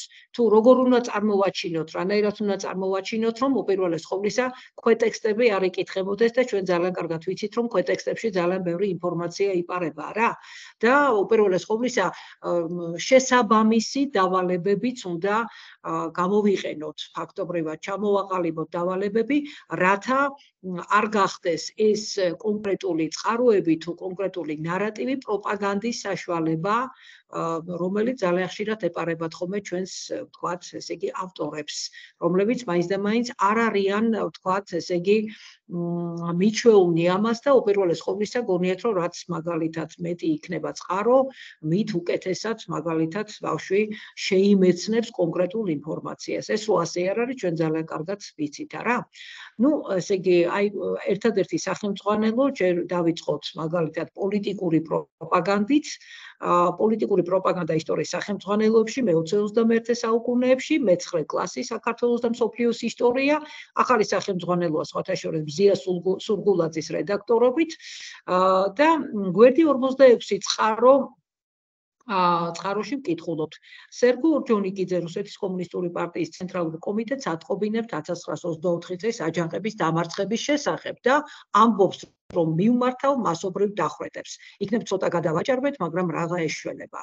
ნუ დავალებაც წყაროს შესაბამისია, მაგრამ უპირველეს ყოვლისა აქ უნდა დიდი, ვთქვათ, სიფრთხილე გამოიჩინონ ავტორებმა, როდესაც ასეთი ტიპის, ვთქვათ, ამონარიც აკეთებენ წყაროდან და უპირველეს ყოვლისა ეს დავალებებში უნდა აისახოს ძალიან სწორად და მრავალფეროვნად დავალებებთან მიმართებაში, რომ კარგად გაიგოს მოსწავლემ, რატომ არის ეს წყარო მოტანილი, სერგო ორჯონიკიძეს ეს გამონათქვამი მოტანილი, ვთქვათ, აი ამ გაკვეთილში არა. მაგალითად, იგივე წყარო საბჭოთა ხელმძღვანელი შალვა ილიევა გლეხთა პროტესტის შესახებ, სადაც აღნიშნავს, რომ ქართველი გლეხობა მომენტს ელოდება ჩვენთან საბრძოლველადო. ნუ აქაც მაგალითად უპირველეს ყოვლისა ვინ არის ეს შალვა ილიევა, რა პიროვნება, ესე იგი რატომ დაწერა მაგალითად გლეხთა პროტესტის შესახებ ამასთან დაკავშირებით და უპირველეს ყოვლისა აი ამ, ვთქვათ, სიტყვებით ჩვენთან საბრძოლველადო რა, ვთქვათ, ესე იგი რა ძირითად, ვთქვათ, ესე იგი აქცენტს ვაკეთებთ ამასთან დაკავშირებით, რომ მოსწავლეებმა როგორ უნდა გაიგონ ეს ყველაფერი. ნუ წყარო 52 დიდება სამშობლოს შენ თავისუფალო ხალხთა ბედნიერების ბურჯი ხარ შენ, აქ მოყვანილია ერთ-ერთი პროლეტარელი მწერლის ლექსი, რომელსაც იგივე მაგალითად დაწერილი აქვს ლექსი მე მამას მოვკლავ და ვახჩობ დედას რევოლუციამ თუ კი მიბრძანა. აი დაახლოებით, ესე იგი უპირველეს ყოვლისა, აი ეს არის მოტანილი და მეორე, ვთქვათ, ესე იგი ეს ლექსი არ არის მოტანილი და ფაქტობრივად ესეც განსამარტია, რატომ არის მაგალითად აი ეს, ესე იგი უპირველეს ყოვლისა, მხოლოდ ერთი ლექსი ამ პოეტის მიერ მოტანილი და რა ტიპის ლექსია ეს და რატომ, ესე იგი წერს ეს პიროვნება ასეთ, ვთქვათ, ესე იგი შთამბეჭდავს სიტყვებს ამ, ვთქვათ, ესე იგი კომუნისტურ სამშობლოსთან დაკავშირებით, ხო? გაზეთ კომუნისტში 1927 წლის 18 ივლისს გამოქვეყნებული სტატიიდან კომკავშირი და სკოლა. წყაროში საუბარია იმაზე, რომ მოზარდის კომუნისტური აღზრდა და ლენინური კომკავშირის მთავარი ამოცანაა. სკოლას კი მიიჩნევდნენ კომუნისტური აღზრდის ძირითად რგოლად. აღმზრდელობითი მუშაობის ცენტრში მთავარი ადგილი უნდა ეკავოს მოზარდის პოლიტიკურ აღზრდას, კომუნისტური თავაზიანობისა და ქცევის ჩანერგვას, საბჭოთა პატრიოტიზმის გრძნობისა და შეგნების შემუშავებას, ბოლშევიკური გმირობისა და თავდადების უნარის გამომუშავებას. ნუ ეხლა ესეც გარკვეულწილად არის პროპაგანდის მექანიზმი და თუ მაგალითად ამას მოვიყვანთ ჩვენ, ესე იგი გაზეთ კომუნისტის ამონარიც, გარკვეულწილად ალბათ უნდა იყოს დაპირისპირების მომენტი, ხო, შედარებაში დაპირისპირების მომენტი დღევანდელ დღესთან მიმართებაში, რომ დღეს რა ხდება ხდება ვთქვათ თანამედროვე სკოლაში თუ კი მაგალითად 37 წელს კომუნისტური აღზრდა ლენინური კოლკაშვილის მთავარი ამოცანა იყო დღეს მაგალითად აღზრდას ვინ ახორციელებს და რა კუთხით ხდება მოსწავლეთა მაგალითად დაკვალიანება ამ თვალსაზრისით 56 გვერდი სერგეი კიროვის მკვლელობა სტალინმა გამოიყენა პოლიტიკური მოწინააღმდეგებისა და განსხვავებულად მოაზროვნეთა გასანადგურებლად. მათი ჩანაცვლება მოახდინა მორჩილი კადრებით, რომლებიც მზად იყვნენ ნებისმიერი საქმე შეესრულებინათ, რასაც მათ ამხანაკი სტალინი დაავალებდათ. ესეც გარკვეულწილად манипуლირების ძალიან ისეთი კარგი საშუალებაა, მაგრამ უპირველეს ყოვლისა სწორად უნდა იყოს აქცენტი გამახვილებული თუ რა ხდება ამ დროს. სტალინის მიერ დაანონსებულ მკვლელობათა სერიის დროს. რომელიც მიმართულია ვთქვათ, ესე იგი კომუნისტური პარტიის ძალიან ესეთი წარმოუსაჩენი პიროვნებების თვლით მკვლელობასა თუ მკვლელობას ვთქვათ, გავითვალისწინებთ, არა? აი ეს მომენტი ძალიან ესეთი მომენტი გახლავთ. ახლა ესეც უნდა გაითვალისწინოს ავტორმა, რატომ მოყავს სერგეი კიროვის მკვლელობა, ესე იგი გარკვეულწილად, რომ აი სტალინმა გამოიყენა პოლიტიკური მოწინააღმდეგებისა განსხვავებულად მოაზროვნეთა გასანადგურებლად, ხო? მაგრამ საბოლოო ჯამში სერგეი კიროვის მკვლელობა რა ვთქვათ, მოვლენა იყო იმ პერიოდში 34 წელს, არა? შემდგომ წყარო ნომერი 59 ადრე ფილმიდან უნადიოა, რომელმაც გამოაშკარავა ბენზური ბოლშევიკური პოლიტიკა, როდესაც არ არსებობდა არანაირი სამართალი, ადამიანის ბეზს და მის სიცოცხლესაც კი უგულოდ აპროგრამებული ეგრეთ წოდებული ტროიკები წყვეტდნენ. ფილმში სიმბოლურად სასწორედ ხელში დგას თვალებახვეული თემი და როიალთან ხელოვანივით შემოსილი მოსამართლე, ხოლო ბრალდებული კადრში არ ჩანს. ეს ფაქტობრივად ძალიან კარგია ეს ფილმი, ესე იგი ეს დაპროგრამებული ტროიკები, მაგრამ ამას უფრო მეტი განმარტება ჭირდება, რომ გარკვეულწილად არ გამოგვივიდეს, ვთქვათ, ესე იგი უპირველეს ყოვლისა, აი ამ კონკრეტული, ესე იგი შინაარსის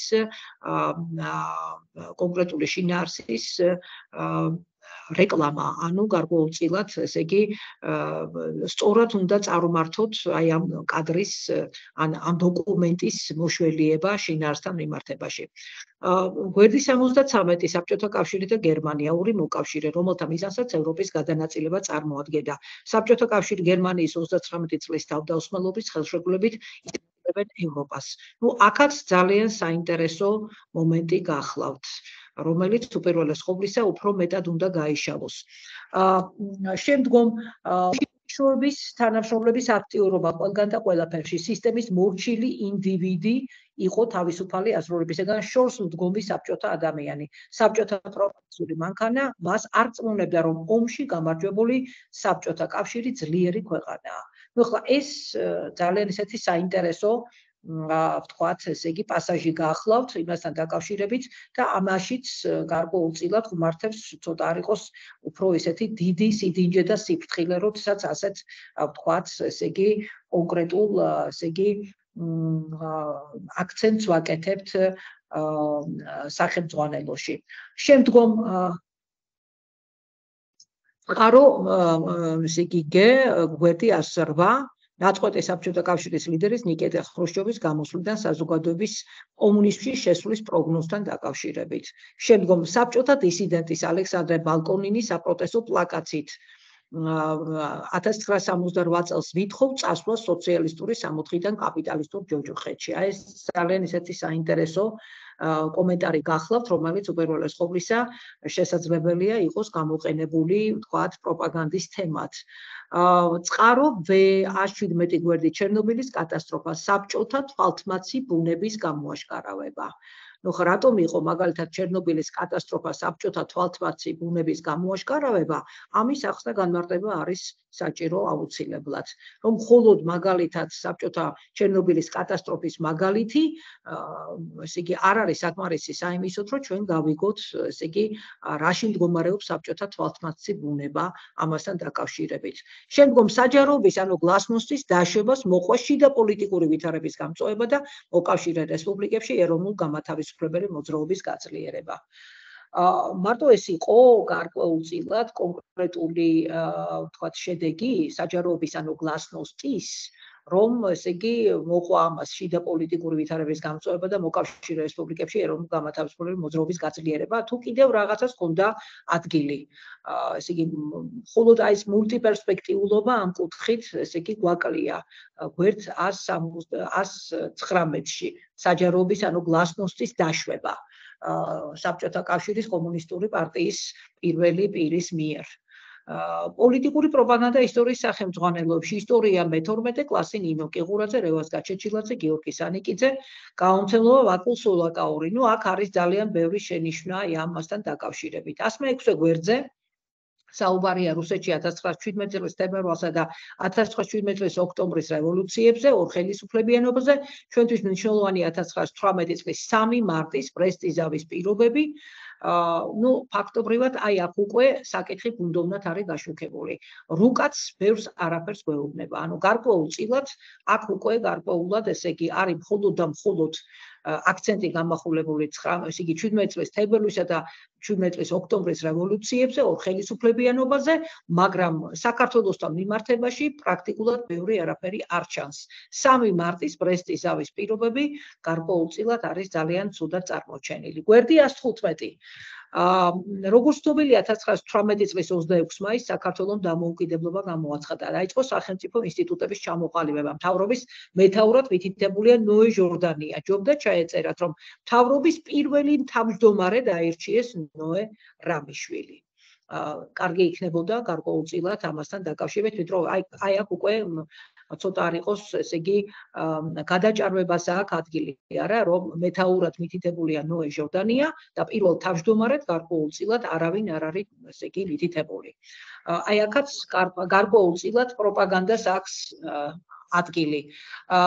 გვერდი 115. დამფუძნებელმა კრებამ 1921 წლის 21 თებერვალს დაამტკიცა ამ დროისათვის საკმაოდ პროგრესული დამოუკიდებელი საქართველოს კონსტიტუცია, რომელმაც 4 დღის შემდეგ რუსეთის მე-11 წითელი არმიის მიერ თბილისის დაკავებისა და საბჭოთა ხელისუფლების დამყარების შემდეგ შეწყვიტა არსებობა. საჭიროდ მიმაჩნია მეთოდური აპარატის გაძლიერება. ანუ გარკვეულწილად აი ამ ყველაფერს სჭირდება ძლიერი მეთოდური აპარატი, რომ ბავშვმა გაიგოს, მოსწავლემ გაიგოს.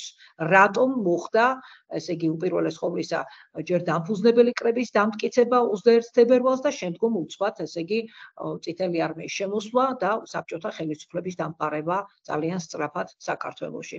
გვერდი 122. საუბარია, რომ 1920 წლის 7 მაისის ხელშეკრულებით რუსეთი ცნობდა საქართველოს სრულ დამოუკიდებლობას ყოფილი თბილისისა და ქუთაისის გუბერნიების, ბათუმის ოლქის, ზაქათალასა და სოხუმის ოკრუგების ფარგლებში. ხელშეკრულების მესამე მუხლის თანახმად სახელმწიფო საზღვარი საქართველოსა და რუსეთს შორის გადიოდა მდინარე ფსოუზე. ეს კი იმას ნიშნავდა, რომ 1904 წლიდან რუსეთის იმპერიის შავი ზღვის გუბერნიაში შემავალი გაგრის რაიონით საქართველოს უერთდებოდა. სავალდებულოდ მიგვაჩნია რუკა, რომელიც მოსწავლეს ფაქტების აღქმას გაუადვილებს. აი აქ მაგალითად მხოლოდ და მხოლოდ აი ამ ნარატივით ბავშვი ვერაფერს ვერ გაიგებს, რუკაზე უნდა იყოს აქცენტი გამახვილებული, რომ აი ეს ინფორმაცია უფრო კარგად გაიგოს. გვერდი 123 ეხება საქართველოს ერთა ლიგაში გაწევრიანების თემას. დიდი სახელმწიფოების ინგლისისა და საფრანგეთის მხარდაუჭერელი საქართველო ვერ გახდა საერთაშორისო ორგანიზაციის წევრი, რაც რუსეთისთვის წარმოადგენდა მესიჯს, რომ ევროპა თანახმაა საქართველოს გასაბჭოებაზე. სახელმძღვანელოზე გამოყენებული ფოტო არის დაბარი ხარისხის, მაგრამ უპირველეს ყოვლისა, აი ეს კარგად გაჟღერებული არ არის ეს მომენტი. შემდგომ 121 გვერდი, აქ საუბარია დაბა შულავერში შექმნილი რევოლუციური კომიტეტის შესახებ, რომელმაც ლორეს ნეიტრალური ოლქის რუსულ და სომხურ სოფლებში რუსეთის მიერვე პროვოცირებული საქართველოს აჯანყებული პროლეტარიატისათვის დასახმარებლად მოიწვია მე-11 წითელი არმია. ოჯორ ტაბახმელასთან წითელმა არმიამ სერიოზული წინააღმდეგობა გაუწია მოწინააღმდეგეს. მენშევიკური მთავრობა ნოე ჟორდანიას მეთაურობით ვერ დადგა მოწოდების სიმაღლეზე, 24 თებერვალს დატოვეს თბილისი, გავიდნენ ბათუმში, შემდეგ კი საფრანგეთში. 25 თებერვალს ბოლშევიკური არმია უბრძოლველად იკავებს თბილისს და ამყარებს საბჭოთა ხელისუფლებას. საბჭოთა რუსეთმა მოახდინა საქართველოს ინტერვენცია, ოკუპაცია და ანექსია.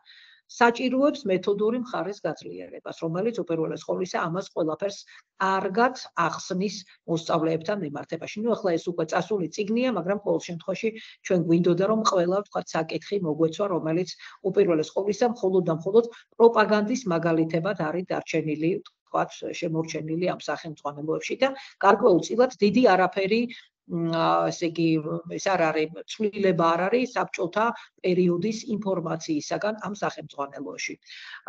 ეხლა ნახეთ, გვერდი 251 მოცემულია რუკა საქართველოს საბჭოთა სოციალისტური რესპუბლიკა.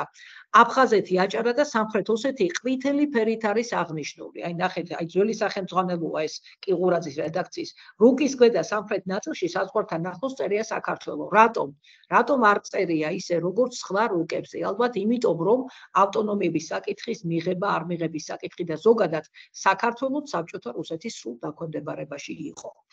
მე-9 კლასი საქართველოს ისტორია ასათიანი ლორთქიფანიძე ლომაშვილი მეტრეველი და ასე შემდეგ.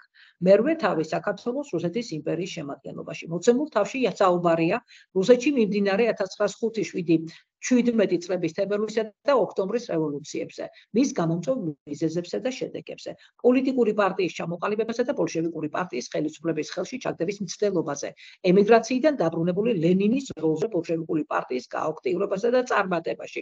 ვფიქრობთ, უკეთესი იქნებოდა თუ გაბმული ნარატივის ნაცვლად იქნებოდა ფოტომასალა, უფრო საინტერესო წყაროები, ასევე დამატებითი ინფორმაცია პოლიტიკური თუ სასულიერო პირების მოღვაწეობისა და მათი განწყობების შესახებ.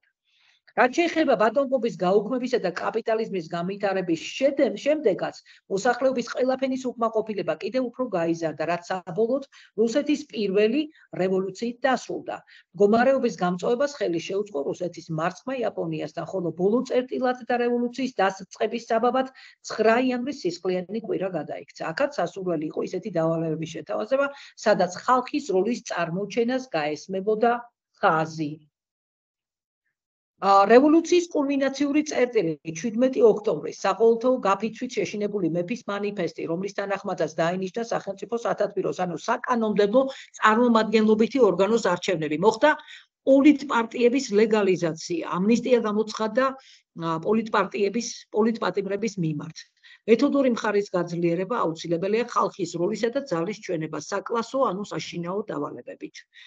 ეხლა ფაქტობრივად ძალიან დიდი დრო მიდის ამასთან დაკავშირებით და უფრო ისეთ მასალას წაკითხავთ, რომელიც ყველაზე უფრო ისეთი კარგად დასამახსოვრებელია.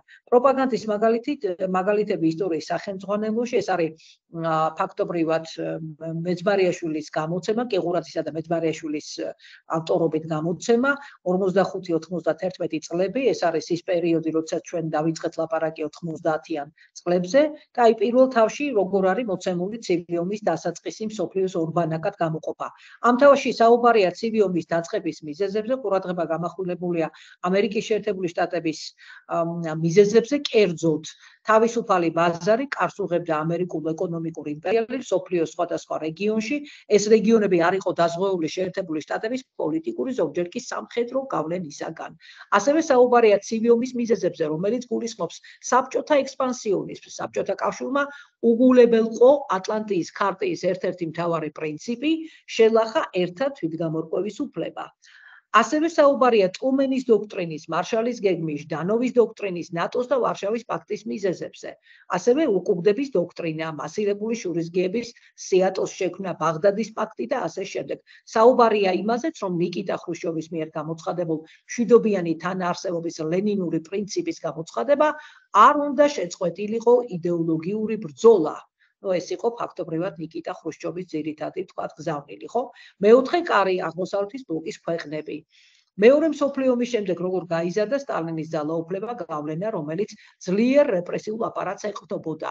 ომის შემდგომ წლებში სტალინის პირადი ძალაუფლების რეჟიმმა ზენიტს მიაღწია იმ დროს გამოცემულ სახელმძღვანელოებში, პროპაგანდისტულ მასალებსა თუ სამეცნიერო ნაშრომებში სტალინის მათ ჭეშმარიტებაში სასტიკად ისჯებოდა სტალინის მითითების გარეშე არც ერთ მნიშვნელოვან საკითხს არ განიხილავდნენ. გაიზარდა ადმინისტრაციულ-რეპრესიული აპარატის გავლენა ქვეყნის საშინაო პოლიტიკურ ცხოვრებაზეც. არსებობდა ტოტალური ჯაშუშობისა და განსხვავებული აზრის ყოველგვარი გამოვლინების ჩახშობის მოწესრიგებული სისტემა.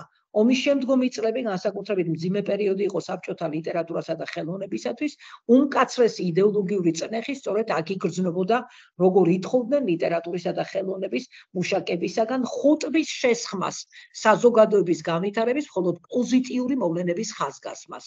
კამპანია კოსმოპოლიტიზმის წინააღმდეგ კოსმოლიტად აცხადებდა ყველა იმ ადამიანს, ვინც დაინტერესდებოდა დასავლეთის მეცნიერებით, ლიტერატურით, მუსიკით, მხატვრობით. სტალინმა თავის კულტს რუსული კულტურის კულტით დაუკავშირა. შემცირდა ახალი ფილმების, სპექტაკლების, მხატვრული ნაწარმოებების რაოდენობა. განათლება უკიდურესად იდეოლოგიზირებული იყო. სტალინის გარდაცვალება თითქოს შვებად იქცა. სტალინი ხალხმა დაიტირა, მაგრამ ამასთან ერთად ამოისურთხა. ესე იგი, გვერდი ასვა არის ბლოკის სტალინის მოღვაწეობის შეჯამება, რა გააკეთა სტალინმა დადებითი და უარყოფითი. ეს გახლავთ სწორედ ყიღურაძე მეძმარიაშვილის წიგნის ძირითადი შეიძლება ასეთ ერად ითქვას, რომ დამსახურება. მეოთხე თავი, დათმობამ ხელი შეუწყო კულტურული ცხოვრების გამოცოცხლებას. ხრუშჩოვი ერთი მხრივ ცდილობდა ინტელიგენციის ფართო წრეების თავის მხარეზე გადმობირობას, ხოლო მეორე მხრივ კი განიხილავდა მათ როგორც პარტიის ხელქვეითებს. სტალინის დროს რეპრესიული კულტურის მუშაკების ნაწილს რეაბილიტაციამ ხელი შეუწყო ლიტერატურისა და ხელოვნების განვითარებას. ასვარეზე გამოვიდა შემოქმედებითი ინტელიგენციის ახალი თაობა. ამასთან ერთად სტალინიზმის რეციდივები ყველაზე აშკარად სწორედ კულტურის სფეროში გამოვლინდა. პირადად ხრუშჩოვი, სხვა პარტიული ხელმძღვანელების თავიანთი მითითებებით კვლავ ერეოდნენ მეცნიერების, ლიტერატურისა და ხელოვნების სფეროებში, რათა იდეოლოგიური შტამპებით დაემორჩილებინათ შემოქმედებითი პროცესი. განსაკუთრებით მკაცრი ბრძოლა გამოუცხადა ხრუშჩოვმა რელიგიას. მისი მმართველობის 10 წლებში დაანგრიეს მეტი ეკლესია, ვიდრე წინა 10 წლებში. ათეისტური პროპაგანდა ისევ აგრესიული გახდა. რუსული ენა კვლავ ფაქტობრივად სახელმწიფო ენის როლს თამაშობდა. ოფიციალური პროპაგანდა ხაზს უსვამდა რუსი ხალხის განსაკუთრებულობას. ქვეყანაში შექმნილი ვითარების გამო დათმობის წლებში გაჩნდა ინტელიგენციის საბჭოთა რეჟიმისადმი ოპოზიციური მოძრაობა, დისიდენტობა. 60-80-იანი წლების ნეგატიურმა მოვლენებმა გავლენა იქონია ადამიანთა სულიერ სფეროზე. ეს იყო უძრაობის ეპოქა, ხო და მისი კულტურა. კულტურაზე ძველი პრობლემები რჩებოდა განათლების სისტემაში, აპარატის ჩარევა აბრკოლებდა პროგრესს მეცნიერებაში, ლიტერატურაში და ხელოვნებაში. ეცემოდა მხატვრული ნაწარმოებების დონე. რეჟიმისთვის არასასურველი ნაწარმოებები არ იბეჭდებოდა, კინოფილმები თაროებზე რჩებოდა, თეატრალური წარმოდგენები იკრძალებოდა. შემოქმედებითი ინტელიგენციის ბევრი წარმომადგენელი იძულებული იყო ემიგრაციაში წასულიყო. 60-70-იანი წლების კულტურისთვის დამახასიათებელი იყო ეგრეთ წოდებული მაგნიტოფონური რევოლუცია, როდესაც რეჟიმის საწინააღმდეგო გამოსვლები არალეგალურად ვრცელდებოდა ხალხში. და ჩვენ გვახსოვს ასეთი არალეგალური ინფორმაციები, აკრძალული ჟურნალები, აკრძალული წიგნები, თქვათ, გადაწერილი ინფორმაციები, როგორ ვრცელდებოდა ხოლმე ზოგადად საზოგადოებაში. პროპაგანდის მაგალითები ისტორიის სახელმძღვანელოში, ეს არის უპირველეს ყოვლისა ესე იგი ბატონი ამირანის მიერ გაკეთებული კარიკატურა დოღი მოტანილია ჟურნალიდან ეშმაკის მათრახი, ძალიან საინტერესო ჟურნალი გახლავთ, ეს არის უციანი წლები, სადაც მაგალითად წინა პლანზე არის წამოწეული სოციალურ-ეკონომიკური მდგომარეობა უციანი 30-იანი წლებისა, როდესაც უპირველეს ყოვლისა ჯერ კიდევ არ იყო შემოღებული, ვთქვათ, ესე იგი კოლმეურნეობის, ვთქვათ, როლი საზოგადოებაში, ანუ ესე იგი კოლმეურნეობაზე გადასვლა, იმ ვთქვათ, ეტაპზე გადასვლა და სადაც მაგალითად აი ესე იგი ძირითადად არის წარმოდგენილი ასეთი საინტერესო, ვთქვათ, ესე იგი ნიუანსები. არ ვიცი რატომ არის ლათინურად ეს ყველაფერი, შევეცდები გამოვასწორო ეს და ისე გადმოგიგზავნოთ. და ესე იგი აი აქ ნახეთ გაკვეთილები 44, 54, 55, როგორ შეიქმნა საბჭოთა კავშირი, როგორ ინერგებოდა მასში საბჭოთა სოციალისტური სისტემა და რა ბედი ეწიათ ანტისაოკუპაციო აჯანყებებს. გაკვეთილი სტატიაში კოლექტიური მეურნეობების შექმნა აღწერილია საბჭოთა კოლექტივიზაციის პროცესი, მაგრამ აღწერა არასაკმარისად ინფორმაციულია და მოსწავლეებისთვის პროცესს სრულად ვერ წარმოადგენს. სტატიას დართული აქვს სქემები წყარო კოლექტივიზაცია საბჭოთა კავშირში, წყარო ნაწყვეტი შალვა ელიევას მოგონებიდან, კოლექტივიზაციის მიმართ გლეხთა პროტესტის შესახებ და საბჭოთა პროპაგანდისტული პლაკატები კოლექტივიზაციის შესახებ, რომლებიც გარკვეულწილად ავსებენ სტატიაში ნარატივის სიმცირესა და ფრაგმენტულობას. აქ არის გარკვეულწილად როგორი იყო თავადაზნაურთა კუთვნილი მიწა 1917 წლამდე, შემდგომ გლეხების კუთვნილი მიწა ყავისფრად არის 1917 წლის შემდგომ და 1930-იან წლებში გლეხების კუთვნილი მიწა რამდენად პატარა დარჩა და საკოლმეურნეო მიწა როგორ გაიზარდა, აი მწვანეთ არის შეფერადებული, თქვენ ძალიან კარგად მოგეხსენებათ და აი ეს სათემო მიწები როგორი იყო 1917 წლის შემდგომ და როგორი დარჩა განაპირა მხარეებზე სათემო მიწები 1930-იან წლებში. ყველაზე დიდი და ყველაზე ესეთი სასარგებლო მიწები საკოლმეურნეო, ვთქვათ, მიწებს ექვემდებარებოდა, საკოლმეურნეო სექციას ექვემდებარებოდა, ხო? და ძალიან ცოტა იყო, დიდი მადლობა იკა. ძალიან ცოტა ჩანს აქ ყველაფერი. აქ არის ძალიან კარგი, ვთქვათ, მოგროვილი პლაკატები, სადაც მაგალითად ახალკოლმეურნეობაში და სოფლის სოციალისტური გარდაქმნისათვის როგორი ძვრები არის წინაპლანზე წამოწეული, ხედავთ აქ ტრაქტორებს, ვთქვათ, ესე იგი სახნავ მექანიზმებს, მიწის და ასე შემდეგ და როგორი ვთქვათ ბრძოლა მიმდინარეობს, აი ძალიან ისე ცუდად არის გამოყვანილი კულაკი, ძალიან ცუდი სახით და ფორმით არის გამოყვანილი და როგორი მუშტი აქვს, ესე იგი აი კულაკს დამიზნებული, ხო? აი ასეთი ტიპის, ვთქვათ, პლაკატები არის გამოყენებული და საბჭოთა პიონერი ახალგაზრდა, რომელიც ესე იგი წიგნია გადაშლილი და მადლობას ეუბნება ოქტომბერს, ანუ სოციალისტურ რევოლუციას და ნუ ხა ლენინის ფიგურა, აქ არის წარმოდგენილი ძალიან დიდი ლენინის ფიგურა, სადაც მაგალითად მის დაბლა არის ქარხნები და ფაბრიკები აშენებული და ლენინიზმი იმარჯვებს. აი ასეთი კუთხით არის დახასიათებული.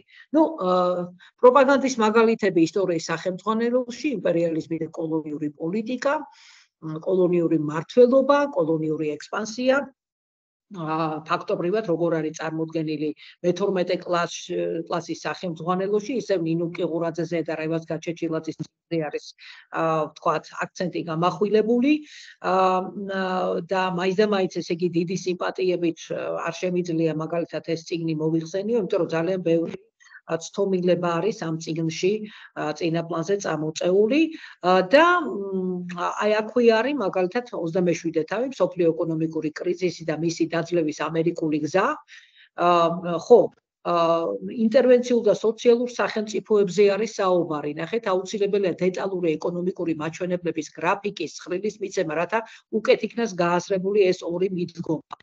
სოციალური დაცვის აქტი 1935. აქვე განმარტებულია, რომ შრომითი ურთიერთობები მეწარმესა და მუშებს შორის დაარეგულირა კანონმა. ბუდიშ გაბატონო. არ არის ეკრანი გაზიარებული? არა, ეგ არ ყოფილა საერთოდ ამ მეორე ნაწილზე. მეორესი? მე ეთყობა ვერ რომ გადავიტანეთ მეორეზე გათიშა. ბუდიშ ვიხდი, ახლა წავიკითხე მაშინ. ეხლა აი ეხლა ვნახე და ბოდიშ ვიხდი ამ წიგნში.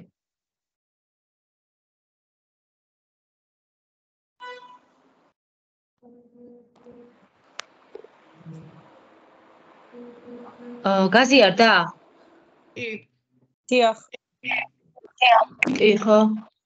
ხო, აი მე პოტე ხო, ნუ კიდე კაი ტელეფონის იმაში ჩავიხედე, იმიტომ რომ ახლა ჩავიხედე. ხო, აი ხლა პრინციპში, ესე იგი, ძვირფასო კოლეგებო, ჩვენ ამას პროპაგანდის მაგალითებს ყველაფერს გაგიზიარებთ, ხა პრინციპი ცოტა არ იყოს, ხა მეც გავერთე, ვთქვათ, ესე იგი, საუბარში და არ მიმიქცევია ყურადღება რას წერდით აქ, სანამ ეგ არ მოვიდა. და აი ეს გახლავთ ძირითადად ჩვენს მიერ წარმოდგენილი კვლევის მაგალითები, რომელიც რა თქმა უნდა, აქ მხოლოდ და მხოლოდ ძალიან ცოტა არის მოყვანილი, დაახლოებით ჩვენი კვლევა 127 გვერდი გახლავთ, რომელსაც უპირველეს ყოვლისა შემდგომში წაიკითხავთ თქვენ, როდესაც გამოიცემა ეს ჩვენი კრებული, ამ კრებულში შევა აბსოლუტურად ყველაფერი და რამინდა რო გთხოვოთ და იქაც შემდგომ დაგიანონსებთ ქალბატონი მანანაც გეტყვით ამასთან დაკავშირებით, რომ თუ კი მაგალითად თქვენს მხრიდან არ იქნება კონკრეტული ნაბიჯი გადადგმული და არ შეავსებთ იმ კითხვას, რომელიც შევიმუშავებთ ჩვენ პროპაგანდასთან დაკავშირებით, ამ კვლევას არანაირი აზრი არ ექნება, მხოლოდ და მხოლოდ დარჩება ხო, მხოლოდ და მხოლოდ დარჩება, ესე იგი, უპირველეს ყოვლისა სახელმძღვანელოების კვლევის თვალსაზრისით, მაგრამ თქვენი თვალსაზრისები არ დაგვეხმარება იმაში, რომ ჩვენ სრულყოფილი ინფორმაცია მივაწოდოთ, თუნდაც განათლების სამინისტროს, თუნდაც მაგალითად ჩვენ პარტნიორებს, თუნდაც პარტნიორ უნივერსიტეტებს, რომ იქ მაგალითად სრულყოფილი ინფორმაცია წავიდეს აი ამ ჩვენს ვთქვათ ნაშრომთან დაკავშირებით და შესაძლებელია მაგალითად რომ ახლიდან შეხვიდეთ, რადგანაც ძალიან ცოტასა გაქვთ შევსებული, ვინც შეავსეთ, ძალიან დიდი მადლობა ყველას. აბსოლუტურად ყველას ძალიან დიდი მადლობა, მაგრამ შესაძლებელია რომ კიდევ ერთხელ შეხვიდეთ და შეავსოთ ცოტა განსხვავებულად, რომ ჩვენ გქონდეს რაღაცა რაოდენობა. წინააღმდეგ შემთხვევაში ჩვენს მიერ მოწვეული ქალბატონი ივეტა, რომელიც სოციოლოგი გახლავთ და სოციოლოგიურად უნდა შეაჯამოს ეს ყველაფერი და შემდგომ დაგვიბრუნოს ჩვენ რომ ჩვენ კვლევაში ფაქტობრივად მოიხსენიოთ ეს ყველაფერი და ჩვენ საბოლოო ვთქვათ, ესე იგი, ჩამოყალიბებულ, ესე იგი, ნაშრომში აისახოს ეს ყველაფერი, ძალიან კარგი იქნება თუ ხელმეორედ კიდევ ერთხელ ეკა ჩააგდებს ამ ჩვენი ეკა მაისურაძე ჩააგდებს ამ მას რა ქვია კითხვას და კი ბატონო, ჯგუფში ხო, აი კოლეგებსაც რომ ესე იგი უთხრათ, ქალბატონი მანანას როდესაც შემდგომში თავის ტრენინგს ალბათ ქალბატონი მანანაც გთხოვთ, იმიტომ რომ უკვე მომავალ კვირაში დაანონსებული გვაქვს ჩვენს ძვირფას კოლეგასთან, საერთაშორისო მკვლევართან, მირემ ლადენოვსკისთან, მე მგონი მისი სახელი და გვარი ყველა ვიცით, ეს არის ევროპული ყოფილი პრეზიდენტი და ძალიან კარგი სპეციალისტი და ის ხელმძღვანელობს ამ კვლევით პროცესებს მთლიანად ამ პროექტში. გვექნება შეხვედრა და არ გვინდა რომ ცოტა არ იყოს რაღაცნაირად გავუცრუოთ იმედი იმასთან დაკავშირებით, რომ არ გქონდეს წარმოდგენილი შესაბამისი ნამუშევარი ამასთან დაკავშირებით და თუ შეიძლება რომ კიდევ ერთხელ შეხვიდეთ და კიდევ ერთხელ სულ რაღაც 10 წუთიანი ვთქვათ კითხვარი გახლავთ, მეტი არ დრო აგარჩვევთ, ჩატში რომ ჩააგდოთო ეკა. ეყლავე ეკა ჩააგდებს ჩატში და თუ კი მაგალითად ესე იგი დაგვეხმარებით ამაში, რომ აი ეს ჩვენ კვლევა დავაყოთ და უპირველეს ყოვლისა დაეხმარებით კიდევ ძალიან დიდად პროექტს. უზარმაზარი მადლობა იმასთან დაკავშირებით, რომ თქვენ დაგვესწარით დღეს და ჩართულები იყავით ჩვენს მიერ წარმოდგენილ პრეზენტაციაში.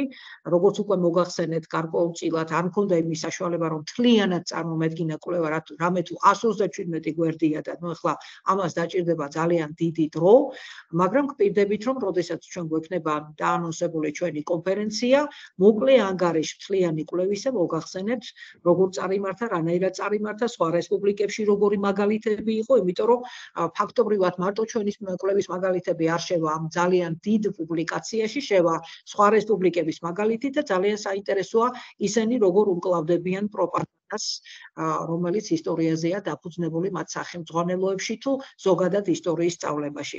ძალიან დიდი მადლობა ყველას დასწრებისათვის და მონაწილეობისათვის. მადლობა ქალბატონო მანანა იმისათვის, რომ თქვენ ძალიან ბევრი საინტერესო ამბავი გაიხსენეთ ჩვენს ვთქვათ წარსულ ურთიერთობებთან დაკავშირებით და თუ კი მაგალითად ვინმეს კითხვები გაგაჩნიათ, კი ბატონო, თუ შეიძლება იკარო ეს გადამირთო, რომ ესე იგი გარკვეულწილად გამოჩნდნენ პირობები. ეს აღარ გვინდა ეხლა. თუ კი მაგალითად ვინმეს გაგაჩნიათ დღესდღეობით შეკითხვები ამ ყველაფერთან დაკავშირებით, რამე თუ ძალიან ისეთი მძიმე და ცოტა არ იყოს მუშაო შევასრულეთ, ეხლა ყველაფრის ვთქვათ, აი აქ წარმოდგენა ცოტა რთული იქნებოდა. უკეთესია თუ კი მაგალითად ამას წაიკითხავთ, მაგრამ ძირითადი მე მგონი წარმოგიდგინეთ, მიღწევა გვინდოდა, რისი ვთქვათ, ამოკრეფა გვინდოდა, რა ინფორმაციის ამოკრეფა გვინდოდა, რომ შემდგომში გარკვეულწილად ეს ყველაფერი ინფორმაციის სახით და კონკრეტული რეკომენდაციების სახით მიეწოდოს განათლების სამინისტროს, მიეწოდოს უნივერსიტეტებს და ძალიან კარგი იქნება თუ კი მაგალითად შემოგვიერთდებით და ამაზე განაგრძობთ თქვენ ცალკეულ მუშაობას. კი ბატონო, არ ჩანს ვინ იწევს ხელს, მაგრამ ვიღაცას აწეული აქვს ხელი. აი აქ აქვს ვიღაცას აწეული ხელი და არ ჩანს ვინ იწევს ხელს. თეონაო ასე წერია, თეონა. თეონა, ხო არა. აი თეონა მენაფიტი. მე კი ბატონო, გისმენთ. მოგესალმებით, მადლობა თქვენი დღისთვის, რაც შეეხება კითხვას. პროექტთან დაკავშირებით თუ შეგიძლიათ გვიპასუხოთ, ანუ რა ეტაპები აქვს და თქვენ ახსენეთ იანვარიდან კონფერენცია და ანუ მანამდე ჩვენ რა შეგვიძლია გავაკეთოთ ტრენინგები ონლაინ იქნება თუ ფიზიკურ სივრცეში და კონფერენციაში მონაწილეობა მიიღოთ ან ჩვენს მოსწავლეებს. კი ბატონო, გეტყვით, აი მაგალითად წინა ტრენინგზე, რომელიც ჩატარდა DVV-ში, ახლა უმეტესობას უნდა ონლაინ ტრენინგი და აქედან გამომდინარე ჩვენ გადავწყვიტეთ, რომ მხოლოდ ონლაინ ყოფილიყო ჩვენი შეხვედრა. მომავალშიც ქალბატონი მანანა შეხვედრა იქნება ონლაინ. მე მგონი ქალბატონო მანანა 12-ში არა დაანონსებული თქვენი ტრენინგი 12 ნოემბერს თუ არ ვცდები. ქალბატონი მანანას ტრენინგი იქნება როკებზე მუშაობა. კი ბატონო და შესაძლებელია რომ მობრძანდეთ თუ კი მაგალითად ვინმე შეუძლია რომ მოვიდეს DVV-ის ოფისში, ჩვენ ცოცხლად ხონდა წინაზე შეხვედრა, ბატონ გოგი გვახარიას ხონდა არაჩვეულებრივი ლექცია, სხვათა შორის პროპაგანდის თემაზე კინემატოგრაფში და ქალბატონ რუსიკოს ხონდა კიდე კობახიძეს აკადემიურ წერასთან დაკავშირებით ძალიან კარგი ლექცია და ჩვენ ჩავატარეთ როგორც ონლაინ, ასევე ჩავატარეთ, მაგრამ არ გაამართლა სხვათა შორის Zoom-ის პლატფორმა და ამიტომ გადავწყვიტეთ რომ Teams-ის პლატფორმა გამოგვეყენებინა და ძალიან დიდი მადლობა ქალბატონ ეკას, რომელიც დაგვეხმარა იმაში, რომ უპირველეს ყოვლისა ჩვენ არ ვართ ესე იგი Teams-ის პლატფორმით განებივრებული, რომ მოსულიყო და ეს Teams-ის პლატფორმა ჩაეტვირთა ჩვენთან და ამითი შევძელით თქვენთან ყველასთან დაკავშირება.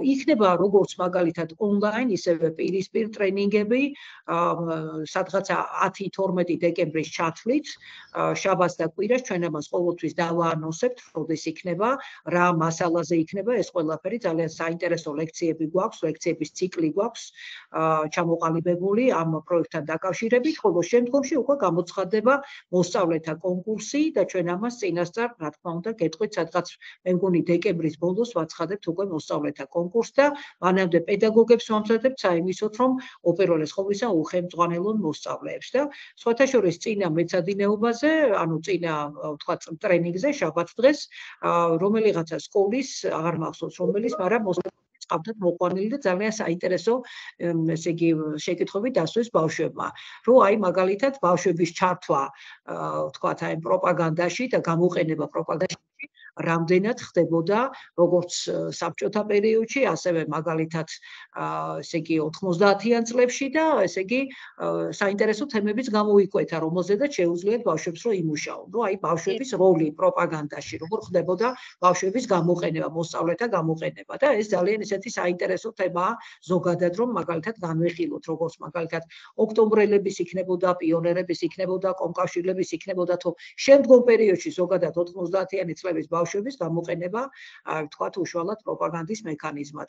და ძალიან ესეთი საინტერესო თემაა და ერთმა მოსწავლემ სხვათა შორის დასვა, ძალიან ესეთი კარგი ბავშვი იყო, გონიერი ბავშვი, დასვა ეს საკითხი და ძალიან ესეთი საინტერესოდ მივიღეთ მისი ეს რაღაც შემოთავაზება. ნუ რა თქმა უნდა, მოსწავლებით მოსვლაც შეიძლება და სხვათა შორის მზად არის ჩვენი მაგალითად კოორდინატორი ქალბატონი ლიკა კაციტაძე, რომ აუნაზღაუროს მასწავლებლებს ჩამოსვლისა და წასვლის, ვთქვათ, ესე იგი გზის კი ბატონო და სასტუმროს ღამის გასათევის სასტუმროს თუ კი მაგალითად თბილისში ჩამოგძანდებით ქალბატონებო და ესე იგი უპირველეს ყოვლისა ერთი დღე დარჩებით და ბილეთს თუ წარმოადგენთ, რა თქმა უნდა, ბილეთის ფორმატს, რა თქმა უნდა, ესე იგი მისაღები იქნება, რომ თქვენ ბილეთი ჩამოიტანოთ და ყველაფერი აგინაზღაურდებათ. ასე რომ თუ კი მაგალითად ვინმეს გექნებათ სურვილი, რომ ჩამოგძანდეთ და წინასწარ შეგვატყობინეთ, ან მე შემატყობინეთ, ან ეკას შეატყობინეთ სასტუმრო, ესე იგი თუ დარჩენას აპირებთ, რომ უპირველეს ყოვლისა ჩვენ მობილიზაცია გავაკეთოთ დაჯავშნაზე, ნომრების დაჯავშნაზე, რომ თქვენ არ გაგიჭირდეთ რაღაცა აქ, ესე იგი ორიენტაცია, კი ბატონო. აი ეს ყველაფერი ფაქტობრივად იქნება მომზადებული. ასე რომ მადლობა შეკითხვისთვის, რა თქმა უნდა, წლის ბოლომდე 10-12-ის ჩათვლით იქნება, დეკემბრის ჩათვლით იქნება უპირველეს ყოვლისა ეს ჩვენი ონლაინ თუ პირისპირ შეხვედრები. ასე რომ პრაქტიკულად კი ბატონო გიწევთ, ვისაც შესაძლებლობა გექნებათ, ესე იგი რომ ჩამობძანდეთ და პირისპირ აქ მობძანდეთ და გვესაუბროთ და დავგეგმოთ. ხო, შემდეგ კვირას იქნება ონლაინ ტრენინგი. ისეც იქნება? ქალბატონი მანანა აქ მოვა?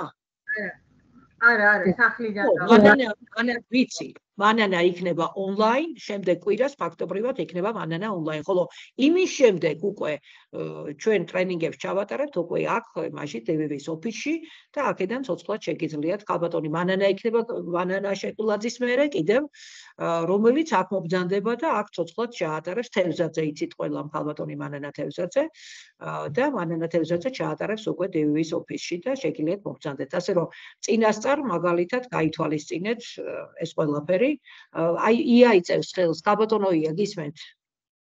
დიახ, მოგესალმებით დიდ სიყვარულით, მე მგონი ისმის ჩემი ხო? კი. ცოტა განსხვავებული შეკითხვა მაქვს. წელს არ გადამიხდია საწევრო და ისე არა უშავს. თქვენი მე ანგარიში თორ გაყვირაჩი მომწერეთ და არა, მაქვს და ხომ არ შეიცვალა თანხა. ის ხომ ძველი არის. არა. მადლობა. ჯერ არა, მე მიყვარხარ. კი ბატონო. გაიხარეთ.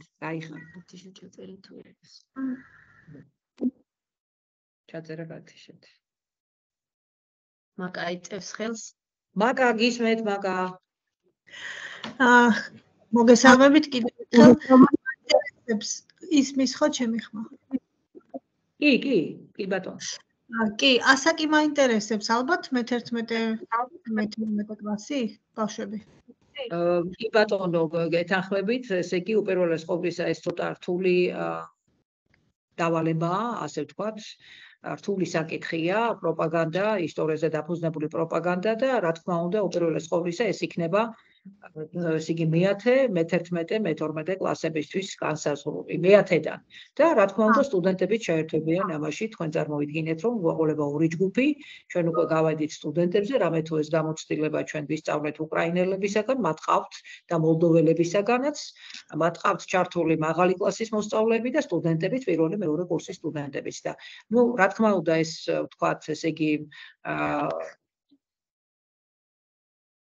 რა თქმა უნდა ეს ცოტა რთული იქნება ესე იგი საშუალო ანუ ვთქვათ ესე იგი მე-9 მე-8 კლასის მოსწავლეებისათვის ხო საბაზო სკოლისთვის ცოტა რთული იქნება და ამიტომაც ჩვენ არ მოვიწვიეთ და ძირითადად იქნება საშუალო სკოლის მოწაფეებისთვის მაგალითად მაღალი კლასებისთვის უფრო მეტად ვთქვათ სარწმუნო ეს კი ბატონო მანანა ქალბატონო მანანა გთხოვთ ქალბატონო მანანა კი. მადლობა. მოგესალმებით კიდევ ერთხელ. გამონაკლისი თუ შეიძლება იქნას დაშვებული მე-9 კლასელი მოსწავლე. თუ კი შეუძლია მას რომ მიიღოს მონაწილეობა. გამონაკლისი მაშინ იცით რა ქენით ქალბატონო მანანა. მაშინ იცით რა ქენით შეარჩიეთ მაღალი კლასის მოსწავლეც და რაღაცა ჯგუფი შექმენით და აი თქვათ რაღაცა მასთან ერთად გააკეთოს.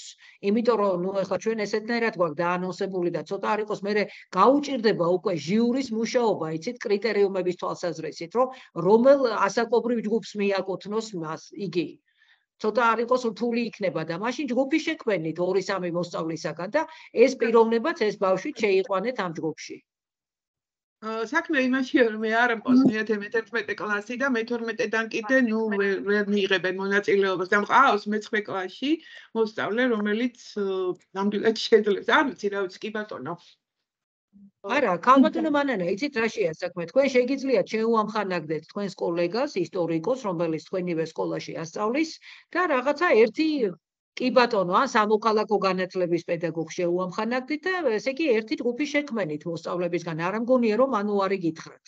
და ვთქვათ, ეყოლება ორი კურატორი, ანუ ორი ვთქვათ, ესე იგი პედაგოგი, რომელიც მაგალითად ესე იგი მოამზადებინებს თემას და ძალიან ისეთი კარგი და სასიამოვნო თანამშრომლობა იქნება, იმიტომ რომ ეს ვთქვათ თემა, რა თქმა უნდა, ეხება სამოქალაქო განათლების პედაგოგებსაც, არა, აი მაგალითად თამუნა ყავს ჩართული ქალბატონი თამუნა მაჭარაშვილი, რომელიც სამოქალაქო ესე იგი სამოქალაქო განათლებას ასწავლის და გარკვეულწილად, ნუ ახლა ისეც აქტიურად არის ჩართული და მე მგონი არ უნდა იყოს პრობლემა, რომ გარკვეულად შეუამხანაგდეთ ვინმეს და ეს მე მეთერთმეტეკლასელი დაამატოთ როგორც ძალიან ესეთი აქტიური ბავშვი და იყოს ეს და გავიდეს მეათე კლასელებთან ერთად. და მეორე შეკითხვა მაქვს კიდევ, რომელიც ეხება კონფერენციას, ჩვენ თუ შეგვიძლია გამოვიტანოთ ამასთან დაკავშირებული რაიმე საკითხი კონფერენციაზე. პროპაგანდასთან დაკავშირებით. ჩამოყალიბდებით ქალბატონო მანანა მაგასთან დაკავშირებით, აი შევიკრიფებით, ქალბატონი მანანა, მე ვთქვათ, ესე იგი ბორდი ასოციაციის ჩამოყალიბდებით ამასთან დაკავშირებით, როგორ იქნება პროგრამა და შეგატყობინებთ აუცილებლად, თუ კი მაგალითად იქნება საშუალება, ჯერ არ ვიცით, რამდენი საკითხი იქნება, როგორ განმოვაწილებთ ამ თემებს და ყველაფერს და აუცილებლად შეგატყობინებთ მანანა ერთი თვით ადრე, თუ რას ვაპირებთ, როგორ ვაპირებთ და რამდენად იქნება შესაძლებელი მაგალითად ცალკეული პირების მხრიდან კონკრეტული, ვთქვათ, რაღაცა შემოთავაზებების ჩასმა ჩვენს პროგრამაში.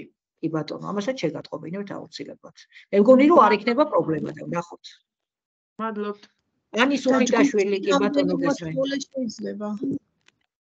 მოგესალმებით კიდევ ერთხელ, უღრმესი მადლობა პირველ რიგში საინტერესო ტრენინგისთვის. იგივე თემატიკის განხილვა მინდოდა, რაც ქალბატონმა მანანამ თქვა. წეგან ახსენეთ უკვე შერჩეული აქვს თემა ბავშვების თემატიკასთან დაკავშირებით, თუმცა სამწუხაროდ არის მე-9 კლასელი. იმდენად მონდომებულია, რომ უკვე ლიტერატურის მოძიებაც კი დაიწყო, შემდგომ დამოუკიდებლად აბსოლუტურად და მე მე-10 კლასელებიც კი მყავს წინა შეხვედრაზე მე-10 კლასელებიც ესწრებოდნენ და რადგანაც ეს არჩევანი გვაქვს ჩვენ რომ სხვა ანუ საშუალო საფეხურის მოსწავლეებთან იმუშაოს ამ მოსწავლემ ანუ ამაზე უკვე დაველაპარაკები, როდესაც შევხვდები და ასე მოვაგვარებ ამ პრობლემას. ანი, ჩემო კარგო, ესე იგი, როგორც გითხარით, ცოტა გართულდება მაშინ მდგომარეობა, ჩვენ რო ეხა მე-9 კლასელებით ჩავთვალთ, იმიტომ რომ გარკვეულწილად უკვე შეთანხმებულია ეს მარტო ჩვენ დონეზე კი არა შეთანხმებული, უკვე არის შეთანხმებული, ესე იგი, ჩვენი, ვთქვათ, პარტნიორი ორგანიზაციების დონეზე სხვა ქვეყნებშიც. და გარკვეულწილად ასეთი ის მივიღეთ ვთქვათ, ესე იგი შეთანხმება, რომ უპირველეს ყოვლისა მაღალ კლასებზე იყოს აქცენტი და სტუდენტებზე. რთული თემა არ არის მარტივი თემა და თქვენც იგივეს გირჩევთ, რომ მე-10 კლასიდან, 11 კლასიდან აირჩიეთ თქვენი მოსწავლეები, თუნდაც მაგალითად თქვენი კოლეგის მოსწავლეები, შექმნით ჯგუფი და შეუერთეთ ეს ბავშვი მათ. მე მგონი ყველაზე უპრიანი იქნება. კი, ვასწავლი მე-10 კლასელებსაც და მიიღებენ კიდევაც მონაწილეობას და რაღაცა შევთავაზებ და რა ვიცი, მე შეიქმნება ჯგუფი. ეს ამის კითხვა მინდოდა, უღრმესი მადლობა. კი ბატონო. და ჯგუფში რამდენი მოსწავლე შეიძლება? 2-3, ნუ ახლა 4, ვთქვათ, შეიძლება ასეთაერადაც. კი ბატონო. და კიდევ ქალბატონო ნანა, ეს კითხვები არ მინახია და იქნებ, რა ვიცი, ან Facebook-ზეც, იმიტომ რომ აქ არის იმ სას ჯგუფში ამ წუთშიც ჩავაგდე, წეღან ინგლისური გამიზიარებია და ახლიდან ჩავაგდე ქართული კითხვარი და შეგიძლიათ შეახსოთ მადლობა. დიდი მადლობა. ძალიან საინტერესო. ბატონო,